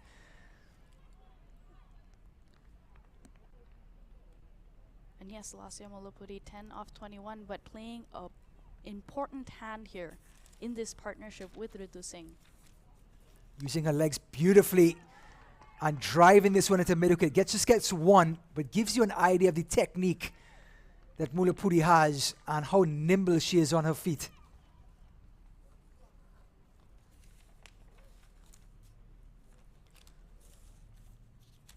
This has been one of their best opening partnerships for the US in terms of course, they are still there after 8 overs, no wickets lost, number of runs, chasing 95. These teams have, and Ritu Singh has played through the line of the ball. There's a long off there, a long single, but it gives you an idea of the confidence that these teams are playing with, saving the best for last. Grimman, 50, a half century.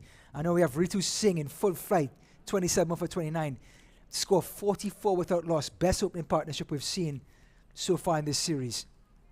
Ritu Singh has contributed with the bat, doing really well in the back end of the innings. Lasya Mullapudi hitting a beautiful shot down the ground using her feet. A great effort there by Grimman.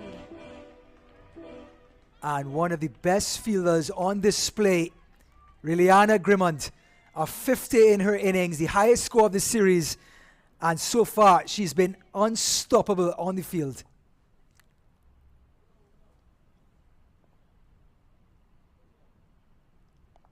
Beautifully bowled.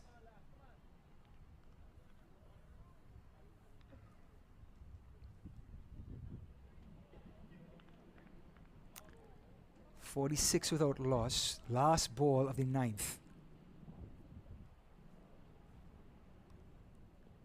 Cut away by Mullapudi. James is there. Could be a run out. There is an appeal. Not sure if so. Collected it. Didn't seem like Saw collected that ball cleanly. But you could see how quickly Ritu Singh, she backed up a long way, took off, and she was ready to dive. She wasn't even waiting for the throw to come in. She was just ready to dive. So, with those clouds moving in, it's overcast conditions. USA having their best opening performance so far, 47 without loss. The left-handed Mullapudi, 14 off of 25. Ritu Singh, the right-hander, all-rounder, 27 off of 29. Target is 95. USA are well in the hunt of getting that total. And the West Indies need something special, and they bring in someone special in Zaida James, the left-hand orthodox bowler, bowling to the left-handed Mullapudi. And now, we're in the middle overs. There's a deep mid-wicket, a deep mid-on, and a long off is the three players outside of the circle. James, Mullapudi pulls it away. Backward squares there, beats her. Mid-wicket gets it, there's just one.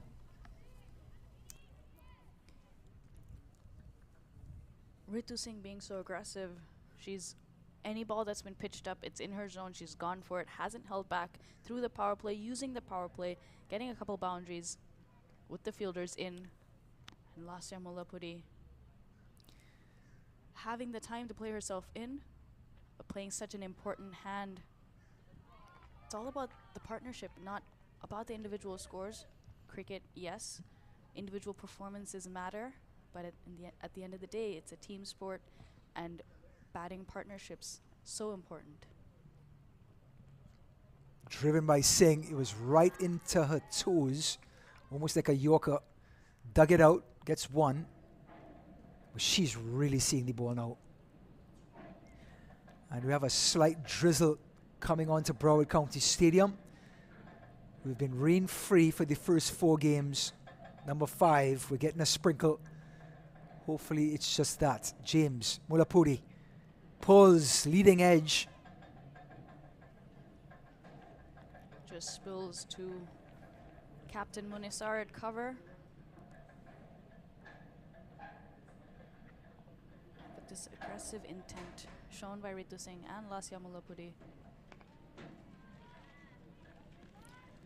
Well, that's one way to get back into the game. If you're not going to get wickets, get dot balls. The batters are going to get a little bit unsettled. Oh, pulled away by Mullapudi. Mid wicket is there. They get the one. And the 50 is up for USA after 10 overs and for no wickets lost. Motoring on here, USA.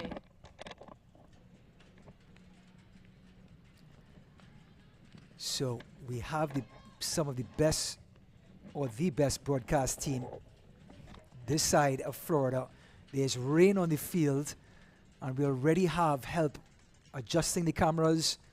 Just so committed, and looks like the umpires are having a discussion on whether they want to continue. But the bowling card for the West Indies here, Shalini Samaru.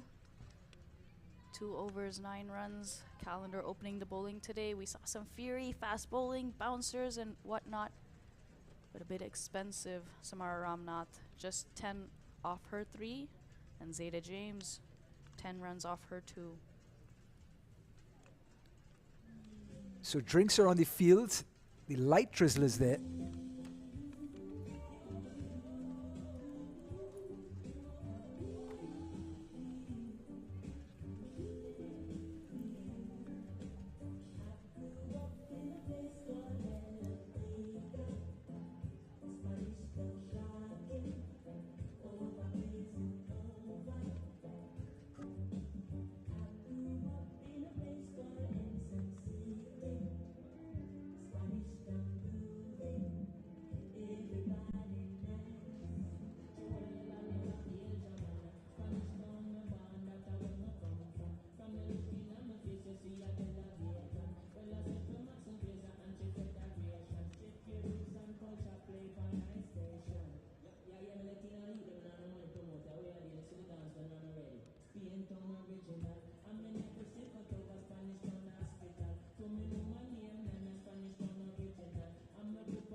So Ramnath to continue bowling from the commentary end.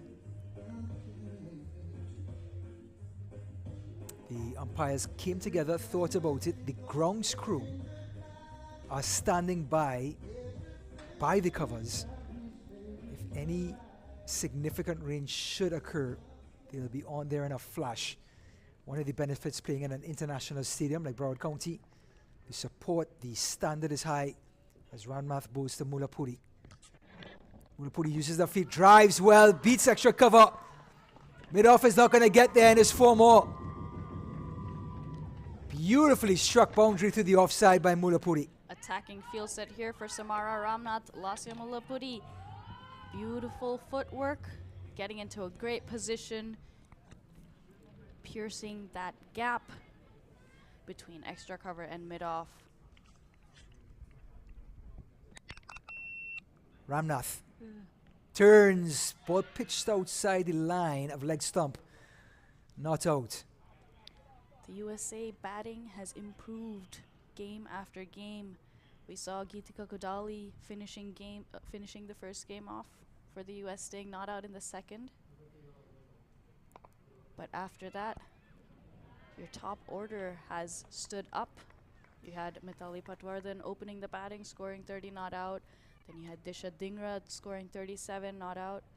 And today, Ritu Singh and Lasya Mullapudi putting on a brilliant partnership for the U.S. So much so that Lisa Ramjit was standing on deck just in case somebody out. She's had enough of the rain and the weather. She's gone back under the tent. She's like, okay, these players have it covered.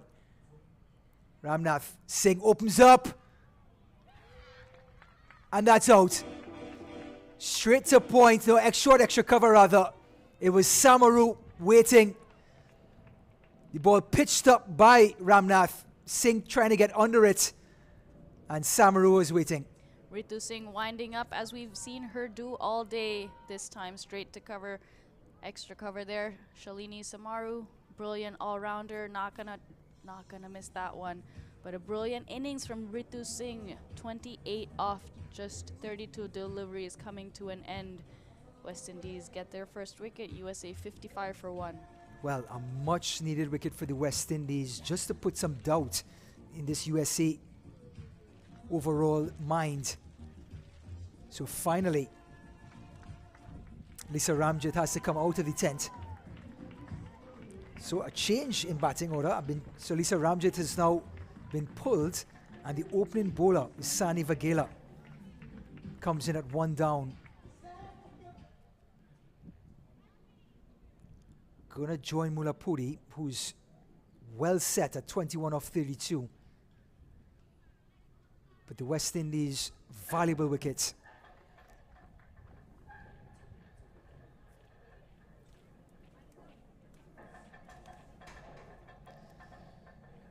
So Ramnath will bowl to the right-handed Vaghela. Have a funny feeling they want to keep up that left-handed, right-handed combination and promoting Vaghela to 1 down. Give us some time at the crease as well. This one's pitched on Midland leg. Vaghela, a strong batter, aggressive as well. Her areas are deep mid-wicket, but also very strong through that cover region. Drives very well with power. Ramnath, better delivery, tight line and length. That's how she got Ritu Singh out. And that's the end of a very successful over. Gave up a boundary at the beginning, but got the valuable wicket of Ritu Singh. 55 for 1 after 11.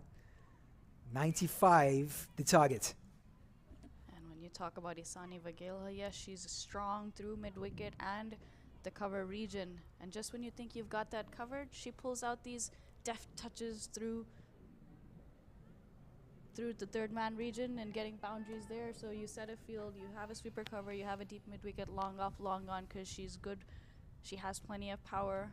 And then she's glancing the ball and then using her wrists to get that ball through the point and third man regions and getting boundaries there. So again, a very talented all-rounder. Well, the skipper, Ashwini Munisa from Guyana, takes the ball and says, I'll do this myself. And it's coming from the northern end, bowling to the left-handed Mullapudi. Mullapudi pulls this away. So quick with the wrist. Mullapudi's plans are clear. Anything short on the legs, she is going back, pulling, doing that consistently. So for the right-handed Vaghela, there's a sweeper cover, long off, long on, and a sweeper in mid-wicket. 4 players outside of the circle, and they decide against it and bring the sweeper cover in. Has to be because Vaghela's only faced 2 deliveries. Monisa. And he goes after it, and brilliant piece of batting by Vaghela. They brought in the cover, immediately gets under the delivery and puts it over for a very safe single. Again, we were just talking about how she's strong through the cover area and pulling that right out as soon as she comes in, going over the top. Enough bat on it to carry over the inner circle. That brings Lasya back on strike. Oh, beautifully bowled by Munisa. Well played by Mulapuri.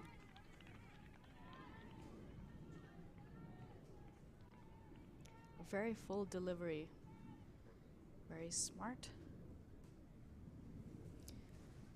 Oh, and this is a full toss. Didn't get all of it, Mulapuri. Let's see what the umpire Mahabia decides. Not too high. Gives the signal for 2.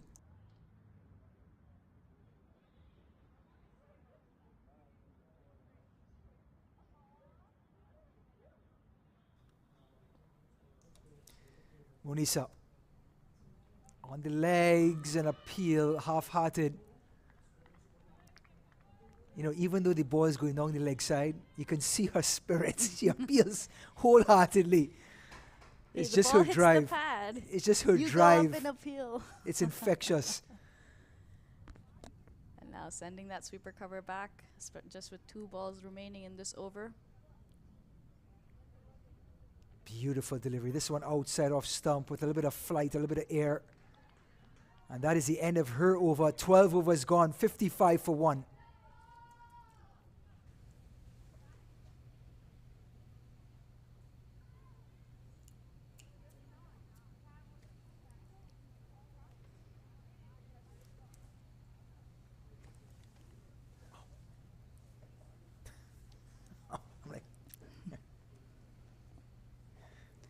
A good tight over there by Munisar, just 3 runs off it. You know, I want to talk about gear. You've played with a lot of bats, a lot of different brands and so on. What bat do you bat with now? I have a range of bats in terms of SS, MRF, different brands, RG, Ladybird. I really just depends on that specific piece of willow. But I like to keep my bats light. Light bats, okay. Yes. Driven through. See a change of bowling for the West Indies. It's Navina Ramnath bowling from the commentary end.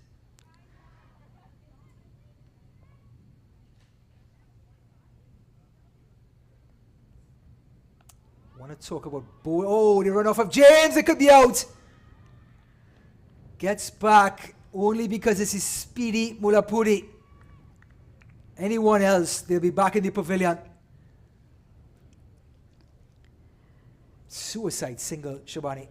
Not with Zeta James there. She was on it so quickly. Look at the Came in about 5 strides. Again, right into the block hole, and they're going to go after one, and they get it safely. Brilliant backing up by Vagela. Both these batters so quick between the wickets. As long as they're communicating and have their plans clear on which runs they're looking to take, they can make these quick singles. But coming back to the question of gear, Ryan, oftentimes I'm only 5'4", and if I use a full-size bat, like a short handle that is made for men, usually 5'6", 5'8", then it's a little too big. So I prefer to go with the size 6 or hair. Nicely picked up there by Isani Vagela. Full and outside leg stump. Pulls out the sweep. No deep square leg in place. This is harder than it looks. Beautifully executed sweep shot, 4 runs. Have a quick story for you.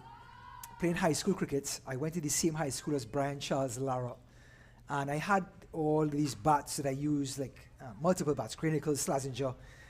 And then he's playing for the West Indies, and he comes back into my high school, and I ask him to borrow my bat for my next match. And I'm representing the school, and we play in the illustrious Queen's Park Oval, and I scored a 50 with his bat. Let me tell you something. Those bats that those guys use.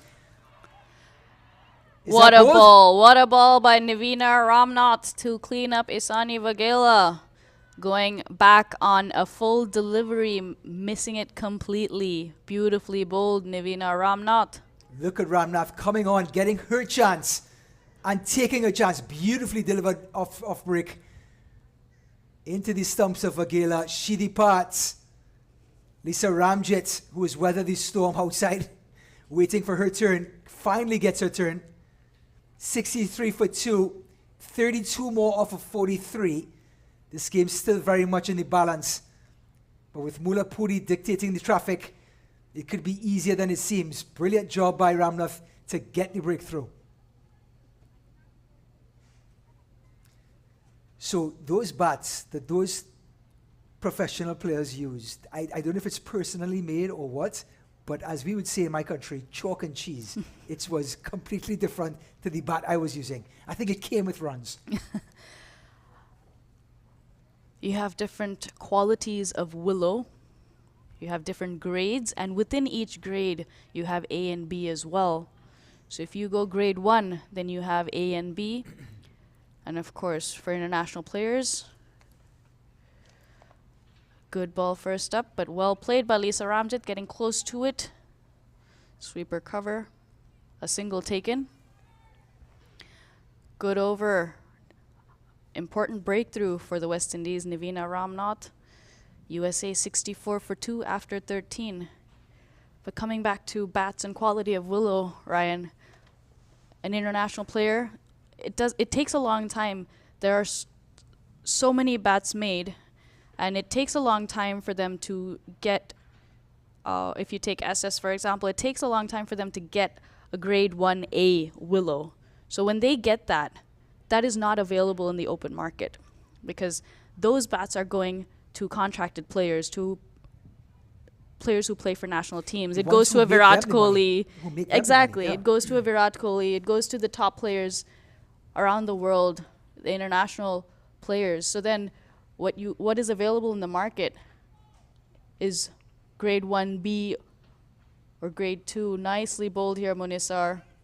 But worked well by Lisa Ramjit to mid-on, getting that quick single.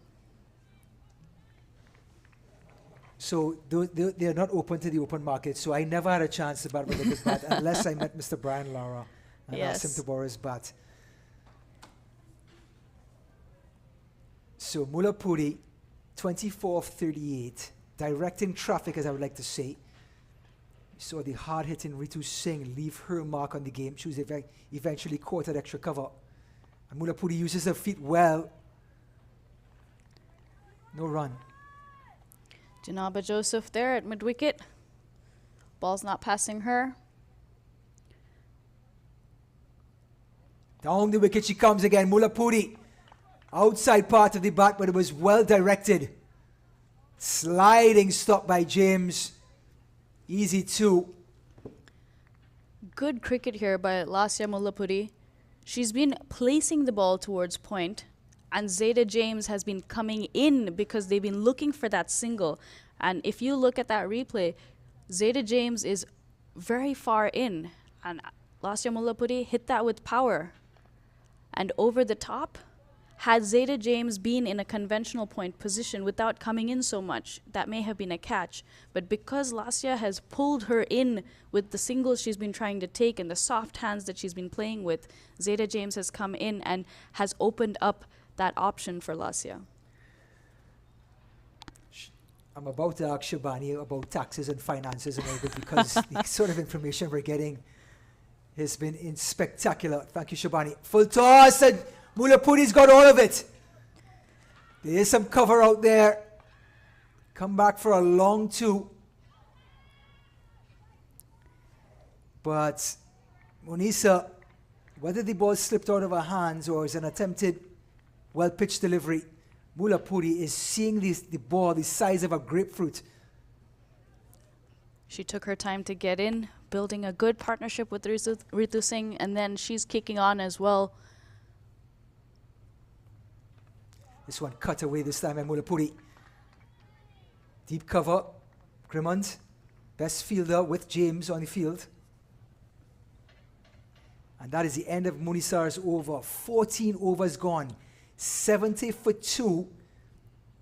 USA right now at 5 runs and over, above the required run rate, and are slowly moving their way to the required target of 95. 25 more to win in 36 deliveries. Shabani nods her head in agreement, which means I got the math correct. You're giving me a lot of credit here, Ryan. I'll take some tax credit if you can give it to me, but thank you. I know again. I'll ask him. But West Indies still very much in this game. A few wickets, and the equation becomes tighter and tighter. Dot balls build up that pressure. Still plenty of work to do. So Ramnath, just an observation, her arm comes wide and Mulapuri uses her feet beautifully. They miss field and they get home safely. Ricocheted off that extra cover fielder. Looked like Ramnath got into a good position. A bit of a stronger throw and Lisa Ramjit would have been in trouble. But got home safe.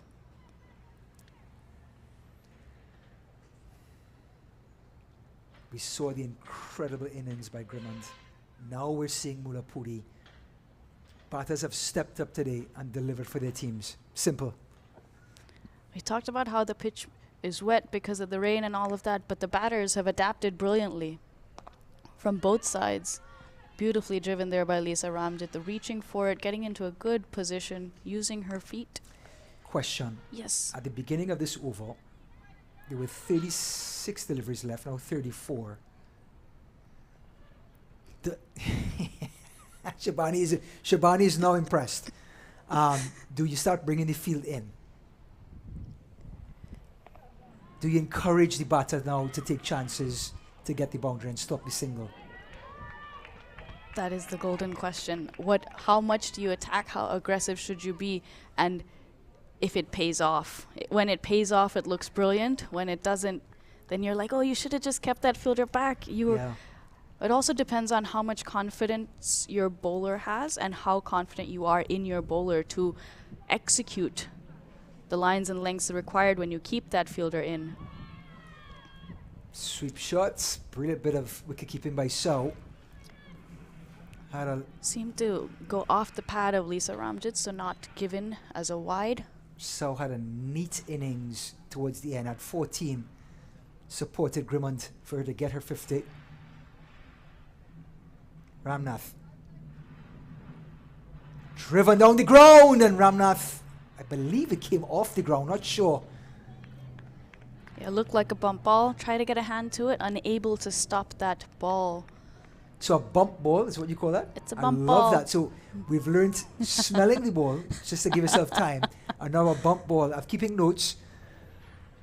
Driven off the ground. Ramnath gets a left hand to it. Mulapuri using her feet again. When that single is on offer, take it. And that's what she does. 15 overs. USA 75 for 2.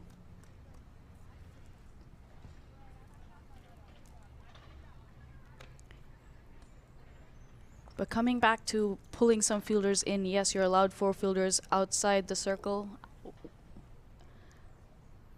But when you're trying to defend something and you have the... We'll talk about this after this break.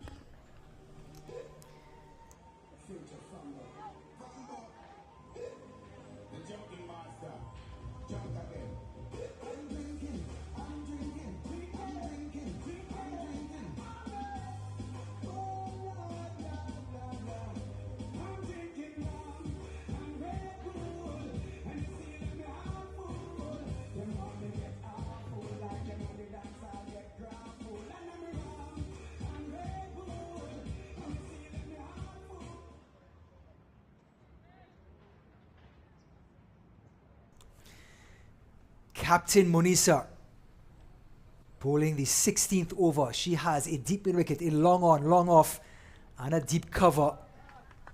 And here comes deep cover to field this one. It's Grimond, star of the show today. 50. Eventually was bowled, trying to get a move on in the latter part of the inning. Good partnership building here between Lasya Mulapuri and Lisa Ramjit. Ramjit trying to steer it past fly slip. She does. Gets one. And that's what Ramjit has done. Know your role. Mulapuri's well in. She's well versed at this point. Just try to keep it ticking. Don't do anything special. Make contact into the gaps. Run the quick single. Yeah, she's on 5 off 6 deliveries, so she hasn't wasted any time keeping those singles ticking over with Lassia. Mulapuri down the ground, drives. Thinking of 2. Just the long one. The West Indies fielders have been so good in the field, and their throws have been very good from the deep. Sometimes direct, sometimes one bounce. Word out of the West Indies camp is that there will be camps coming up for this West Indies team. This series has been invaluable. The USA have gotten a chance to look at a broad range of players. They've used their depth. It's a 15-player squad. You've used all 15 players on the regular. And now the West Indies only managed to get 12 to the US. However, invaluable playing time. Time out of the crease, time with the ball in their hand, time fielding. And that's a sweep shot. Deep mid wicket is there. Just the long one. Oh, an overthrow. Nope, just the one. Again, we see that. A bullet arm from the deep. That was brilliant impressive. stuff. If that was me at the deep, the ball was still bouncing, Shabani. Helplessly to the keeper. Kate Wilmot there. So impressive the fielding has been. We've talked a lot about the USA and what they've done, but if you look at the West Indies, plenty of performances with the ball, with the bat, some all-round performances as well. 16 overs up. USA are 80 for 2. Just word out of the Cricket West Indies is that they are going to have camps for these girls at this level and at the older level, so they can get the pool together, harness that talent, and really start putting a good product out in the field. You and I mentioned these 2 teams in the World Cup, Women's Under-19 World Cup, coming up in January in South Africa. Tried to throw one at Shabani there. She caught it lovely in the slips. And in South Africa in January. So these teams trying to get ready. So they have to play competitive cricket in order to be sharp when they take the field. So Cricket West Indies are going to have those camps, and USA are going to continue along their path, having camps. We heard from Nadia Grooney earlier on in the innings, and she laid out the path for the USA Under-19s as well as the USA Adult Cricket. And Nadia Grooney heard her name, and she came right back to the desk to steal Shabani's pen. But we carry on with Samaru. Again, Samaru on the money, right? On the stumps, a full delivery. Difficult for Lassia Mulapuri to get away. But we need to remember, in the Rising Stars tournament, the USA played as one unit, and there's only been one change since that tournament in the squad. But if you look at the West Indies, this is the first time these 12 players are playing together as a West Indies unit. They play for their respective islands, for their respective countries in the Rising Stars tournament. The first time an Under-19 World Cup is going to happen in January next year. But the first time these players are taking the field together. Oh, beautiful stumping. Mulapuri left stranded. Sau was quick as a flash, and Ramnath delivered a beauty. Samaru, brilliant bowling. She's been attacking the stumps the previous 2 deliveries. This one tossing it up and bowling it wider, outside off stump, bringing Lassia, dragging her out of the crease. Brilliant piece of work behind the stumps by Chanel Saw to complete that dismissal. So USA 80 for 2 here. Things getting interesting. The wide delivery by Samaru did the trick. So we have Nadia Grooney back on. Easily the most important person in the grounds today. Nadia, what's going on? I wouldn't say that, Ryan. We've got at least 22 girls out there more who are definitely the star of the show. No, it can be more true. So 80 for 3, 15 off of the last 21. That wicket now, Shabani, has made things interesting. Very interesting. Chetna Prasad, we've seen her open. She is an opener, can play in the middle order. She has played in the middle order for the U.S. senior team back in Mexico last year. And you heard it right, Mexico. But Samaru has this over and one more after this. How important is she going to be? Brilliant by Samaru. She saw Prasad coming across and followed her by keeping the ball outside of stump. And kept it full too. Had she bowled it shorter, it would have been easy to convert. Correct. Oh, just short of a length. Again, we've seen Samaru with the bat, with the ball in the field. A brilliant all-rounder.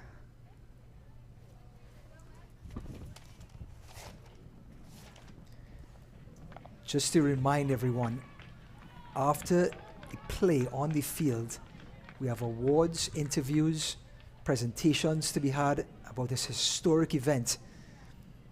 USA Women's Under 19 hosting the first youth tour, cricket tour in this fantastic country, and it's West Indies Women's Under 19. Women's cricket leading the way.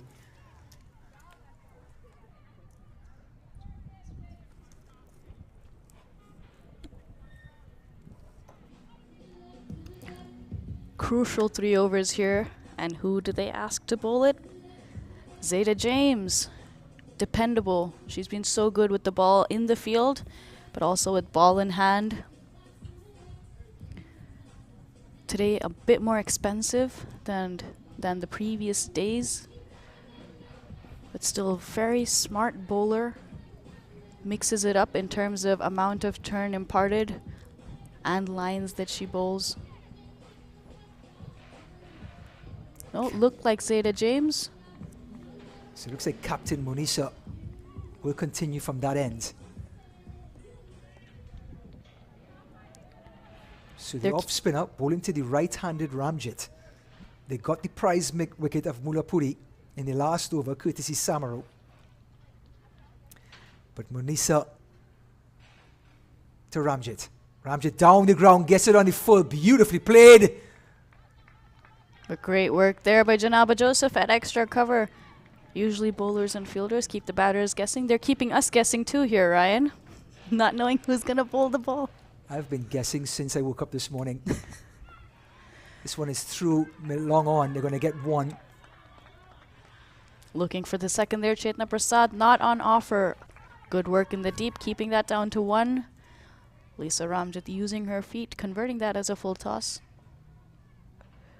81 for 3, 14 off 16. The balls are catching up to the runs that are needed. Exactly what the West Indies want. What USA need right now is a boundary to ease the pressure, and that will spell disaster for the Windies. Munisa, just short of a length, as tight as you can get. Keeping it flat and fast on the stumps, not giving Chetna Prasad any room to work with. Again, Chetna Prasad just coming in after the wicket of Mullapuri. Inside edge, takes a quick single. Can they push for 2? Well, they thought about it for a second, but looks like Ramjit overran his crease.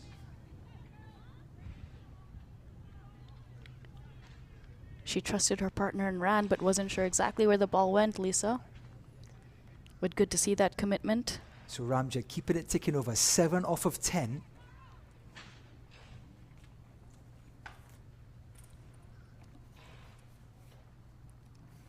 Down the track she comes, using her feet beautifully, Ramjit. Settling in. But Munisar has been varying her length and the flight. Just whips this off the pads. They're going to go for the suicide single. Home safely. Prasad backing up.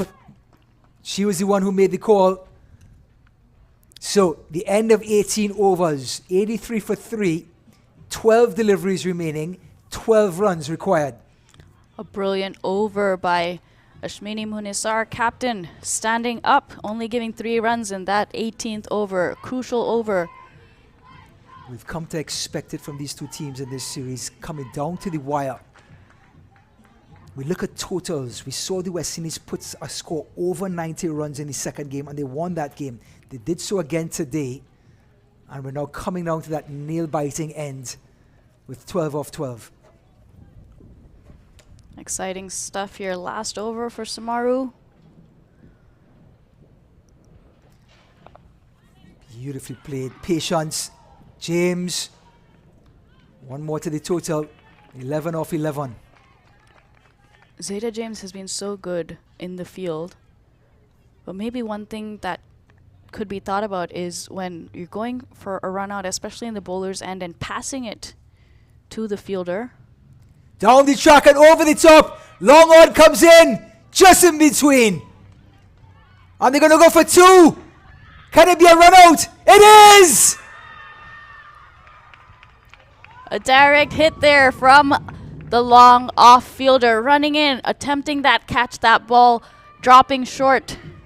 The USA batters, Lisa Ramjit and Chetna Prasad, seeing an opportunity for a possible second. Kate Wilmot, quick off of the boundary, doesn't get there. They go for the suicide second, panic setting in. Look at the throw, Shabani. We've seen Wilmot and her throws directly from the boundary. This time, a direct hit. Chetna Prasad not even in the frame. What a moment in the game. Could this be the game changer? It opens the door for Captain Fantastic. She's done it in the first, she did at least in the first game. Came into the second, was within a hairline of converting in the second. And now she comes in that traditional closer role. The required runs, 11 runs, now off of 10 deliveries.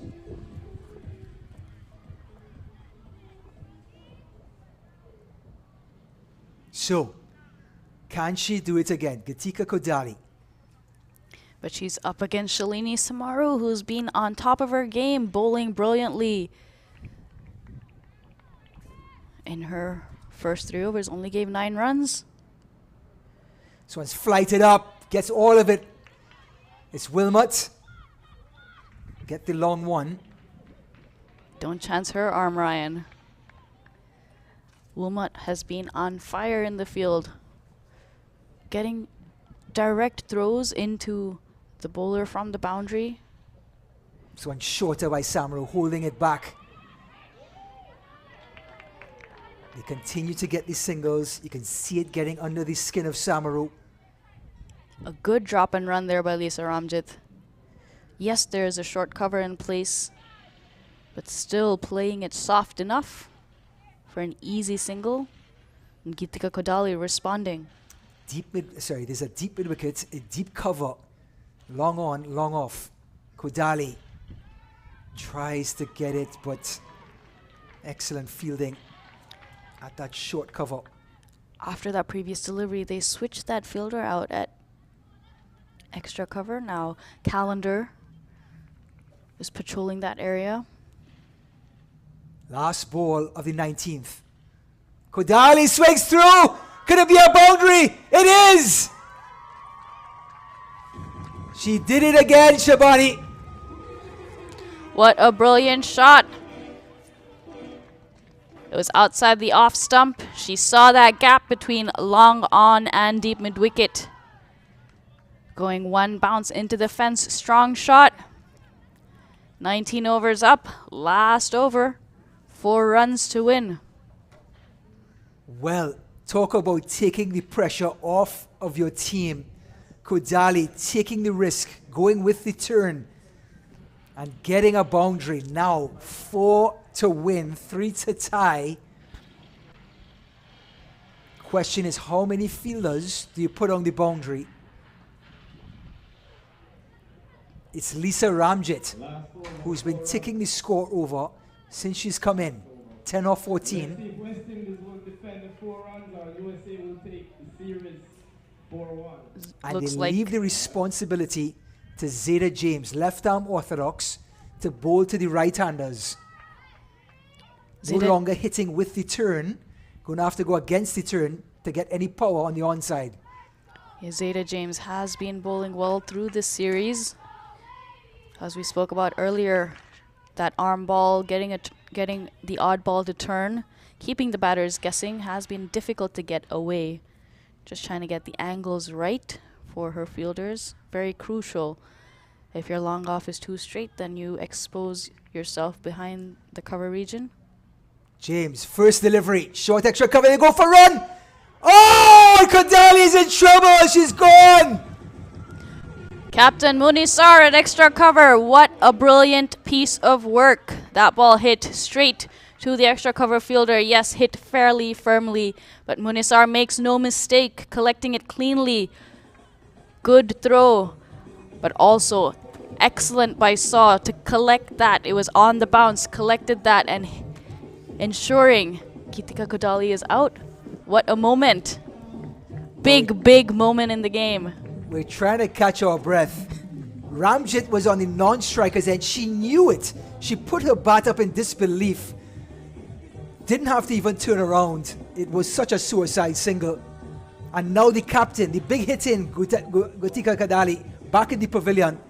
And we have Tia Gonzalez, who had an important last minute inning in the first match, I believe it was, with Kodali to bring it home for USA. Gets her opportunity again. The runners have crossed. Ramjit off of strike. Gonzalez, 5 balls remaining. 3 to tie, 4 to win. I'm on my feet.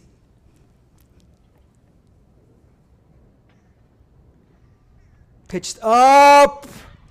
No chance of a run, not even for this speedy Ramjit.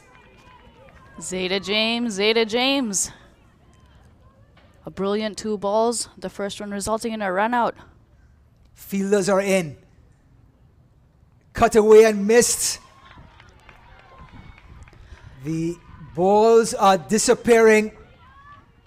3 to tie, 4 to win. 3 deliveries remaining. James. Again short, cut away. Stopped by point. They get 1. Wow. If you take that run out that happened on the first delivery, credit has to be given to the bowler as well for bowling the kind of delivery that would go straight to that extra cover fielder. You have strong fielders at extra cover and mid-wicket. 3 runs to win here. Down the ground, long on is out there. They're going to get the 1. Ball quickly comes back in and they can go for the win. The score is now tied on an overthrow. You always want a direct hit, but not in this instance. That direct hit gave USA the opportunity to run a second run. Well, game number 5 in this historic series, and guess what? It comes down to the last delivery to decide game number 5. USA have already won this series 3 games to 1, but these players have taken it to the last delivery. We can't go any further. This is it. Last ball of the second inning. Zeta James going to bowl it to Ramjit. 1 run to win. The game is already tied. Can we have an historic tie to finish the series? Everyone holding their breath. James is quicker. Cut away. Oh, dropped! And that's it. The USA win. They run onto the field. A drop catch at point, and somehow the USA pull it off.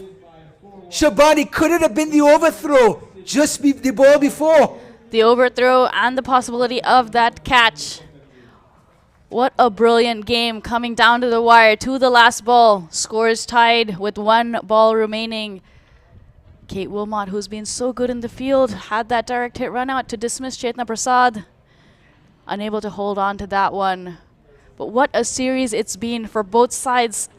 This has been the level of play. The game coming down to the last ball. Exciting, intense, entertaining, to say the least. Well, we're just about to release our breath. USA, West Indies, women's under 19 have put on a show for the ages. USA win the last game on the last ball, a drop catch. They hurry through for the single. They win this historic series by 4 games to 1. What an effort by the West Indies, who had to travel a long way, put on a show and the USA squad have been brilliant for all 5 games. The West Indies will remember this close game, the way they won the second game by 1 run, but losing this game, such small margins. I think they're gonna come out fighting so strong in January. It's gonna be so exciting. These 2 teams putting on a show for us. 5 games, 5 exciting games. Women's cricket going up. You said it, Shabani, leading the way in this country. Historic event, first full ICC youth team touring the USA, and it's West Indies cricket coming in, playing the USA Women's U19. USA win the series by 4 games to 1, and they've put on just an exhibition of cricket, led by Chandapol and Cricket West Indies in this beautiful, scenic Broward County Stadium. Want to thank everyone who's joined us over the last week. It's been thrilling, to say the least. Shabani Bhaskar has been here and has commentated and directed traffic and explained the unexplainable to us in the last 5 games. Shabani, we can't thank you enough, and we will see you downstairs for a couple of words for the presentation. But for everyone, for the entire broadcast team, we want to thank everybody. But before we do that, we're going to cover the match summary, starting off with Liliana Grimmond. Saving her best for the last game, Liliana Grimmond scored a brilliant 50, the first and only 50 of this series, leading West Indies to 94 for 7. Disha Dhingra, the pick of the bowlers there, picked up 2 wickets, bowled real tight, only gave 10 runs. And then USA's reply, starting so well with Ritu Singh and Lasya Mullapuri. They had a 50-plus run opening partnership, putting USA in the driver's seat. But West Indies came back with wickets. Ramnath picking up 1, Samaru picking up 1, a couple of runouts in the mix as well. But Lisa Ramjit at the end, and Tia Gonzalez taking the team home. I'm glad you reminded us about the opening partnership, because that daunting total of 95 was made possible by that fantastic opening partnership by the USA between Singh and I believe it was Mullapuri. So, at the end of 5 fantastic games, USA win by 4 games to 1. Every game has been a thriller, none so than this one, the 5th game. USA winning on the last ball, scoring the winning runs.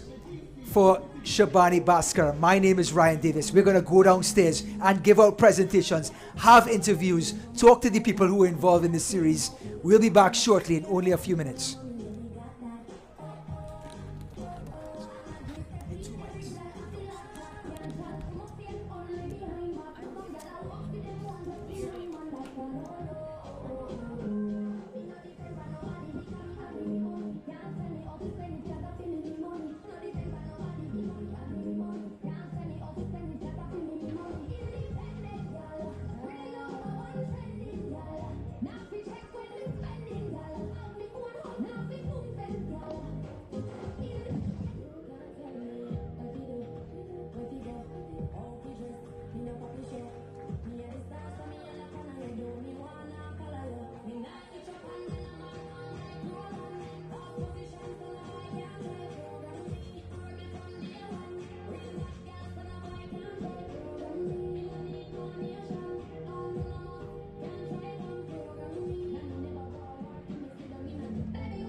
Yo, Batman out and something. Chris Gale can't take like something. Girl with big booty jumping. Action ready for the thumping. Link the first night poor and late. Chris just started the boat and late. We just calculate the total. Now the money making the anti-social. Nick, never think about, never switch. Hey, herbalist, I love another world I switch. So what them every man and every girl like this. Nick my friend who feels for me dip. Give my one shoes and learn and the will. Nick enough of them, lose them sweet the game the well. You know switch for the table 10. You know friend who cook Benz and Lima. Nick no sell out in friends don't need that. Enough of them, lose them sweet the game the well. You know switch for the table 10. When you jump on switch. Hey, herbalist, what I mean at first? Our dreams are short. We're real to my part. If we need the eye. Hey, I think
Welcome back to beautiful Broward County Stadium. Historic event.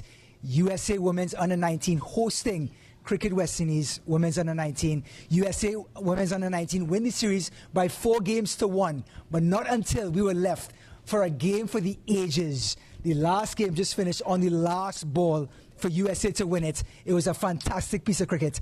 None other, Shabani Bhaskar has been with us for the entire time. She's commentated on every single delivery, talking about women's cricket, USA cricket, and all sorts of cricket. So, Shabani, thank you for being with us. Your thoughts on this series, this historic event. What's cricket now in USA, and what's cricket in the future coming up? Well, thank you, Ryan. It's been wonderful commentating alongside you. But congratulations to the West Indies women and the USA women. A great series. I had the best seat in the house from the commentary box. Looking out, I could see every single play, and it was an amazing series, well fought. 2 games coming down right to the last ball. First time West Indies coming on top, this time USA. But a brilliant display of cricket. The fielding in this series has been incredible. We've had brilliant performances from both sides, USA as well as West Indies, with the bat, with the ball. The attitude with which these players have played speaks volumes. And I just see West Indies and USA cricket just growing and going up. Shabani Bhaskar, been with us since ball 1 all the way to the end. She's carried the torch on commentary, has been fantastic. But now it's time for us to get to the awards. We're going to start off with the SMK Global Player of the Match. And it's none other than the highest score so far for the series. Liliana Grimmond has won that award.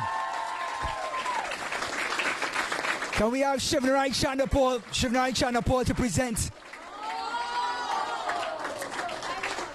Okay. Ashmini Munisa, the captain for the West Indies Women's U19 team, will accept this award for Liliana.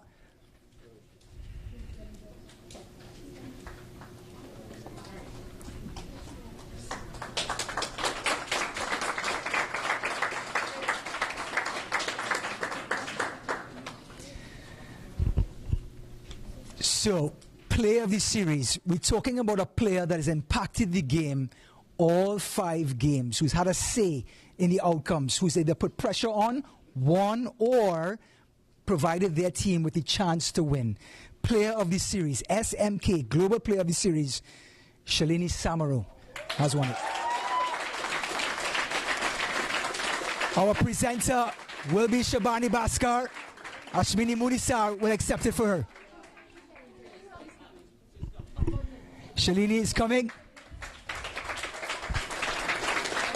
Shalini Samaru.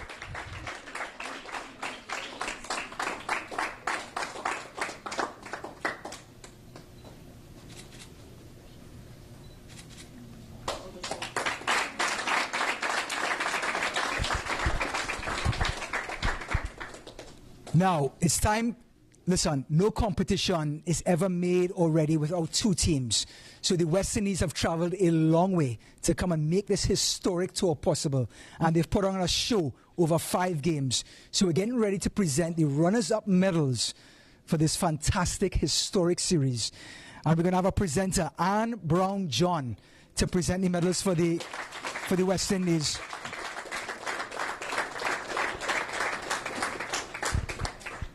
So we're going to have a little procession with the West Indies players. Please just get in line and let's come and accept your medals. Starting with the captain herself, Ashmini Munisa. Ashmini Munisa, everybody.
So the coaching staff of the West Indies Women's U19 collecting their medals.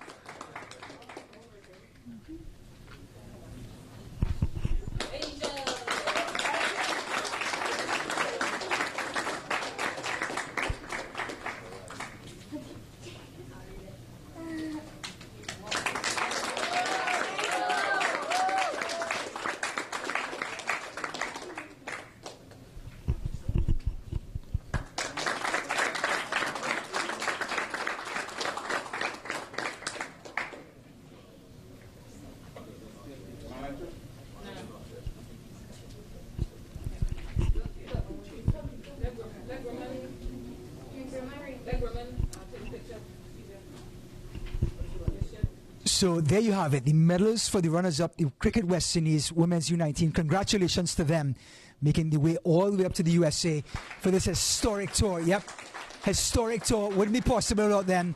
And the partnership between USA and Cricket West Indies continues, as this path is the very first step along that path. Now, a very important person we have to give recognition to, and she's going to have a couple words, Nadia Grooney, a member of the USA Cricket Board. None of this is made possible without Nadia. Nadia comes to the stage now. She's going to take this microphone and give thanks to the people involved. Nadia. Thank you very much, Ryan. What a fantastic five-match series we've had here. I just want to thank Cricket West Indies for making the trek over here to Florida, putting on such a fantastic competition against USA Under-19 girls. This is just the beginning. There is still a long road ahead. Both teams are headed to the Under-19 World Cup, the very first one by the ICC. And even beyond that, there is that potential of cricket being included in the Olympics in 2028. So as we work towards the World Cup, just keep in mind that these girls are at the prime age of becoming Olympians in 6 years' time. So I just want to thank again Cricket West Indies for their collaboration, cooperation, and support. I also want to thank the volunteers who've done a superb job throughout the series, and everyone, all of the event staff who've made this event possible. And special thanks also to our sponsors. We've got Lakshmi, we've got Tiger Advisory Group of Companies, we've got New York Life and Company, as well as our awards sponsor, SMK Global. Thank you very much. That is, by the way, Nadia Grooney, USA Cricket Board Director, Chair, Women and Girls, and on the committee. Nadia Grooney, everybody. So, we've reached the part of the presentation and the awards where the winning team are about to collect the trophy and the awards themselves. So the very first series, right here in Broward, USA Cricket hosting West Indies Cricket, none other, USA Women's U19 team, the champs of this series, winning it by 4-1, and they're about to collect their trophy. Medals. Captain, hang on, Captain first, Gitika Kodali, would you come up please and accept your award?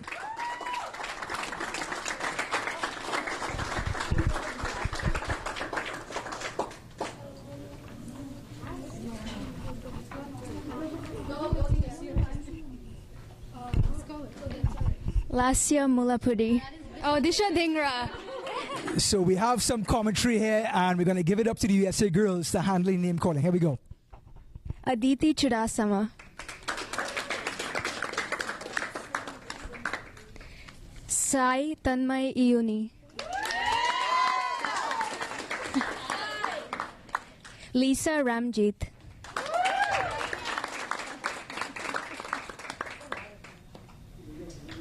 Anika Kolan.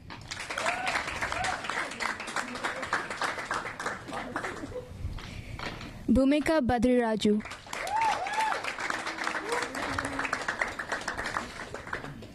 Lasya Mulapudi.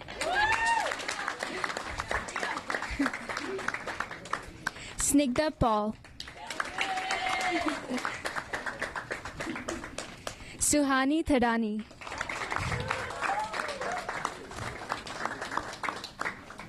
Isani Vaghela.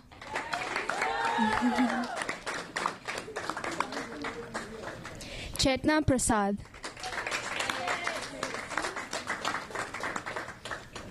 Mitali Patwardhan.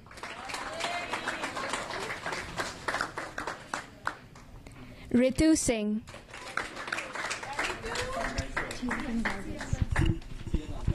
Tia Gonzalez, everyone.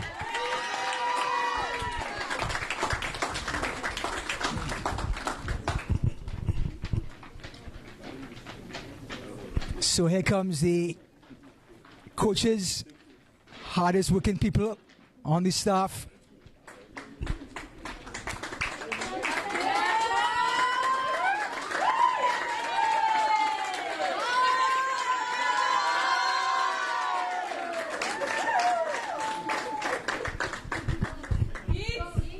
So one more time, we've called her Captain Fantastic on the in the commentary booth.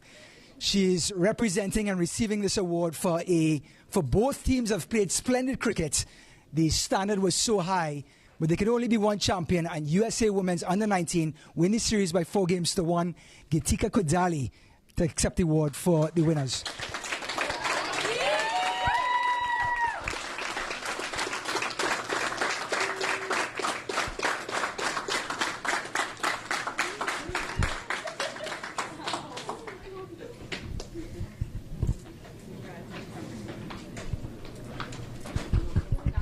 So there you have it. USA Women's Cricket winning the series by 4-1. Historic. This is not the last series. It's the first of many. Thank you for joining us. We'll see you guys soon with USA Cricket. For my name, Ryan Davis, and for the rest of the broadcast team and everyone involved, thank you. See you soon.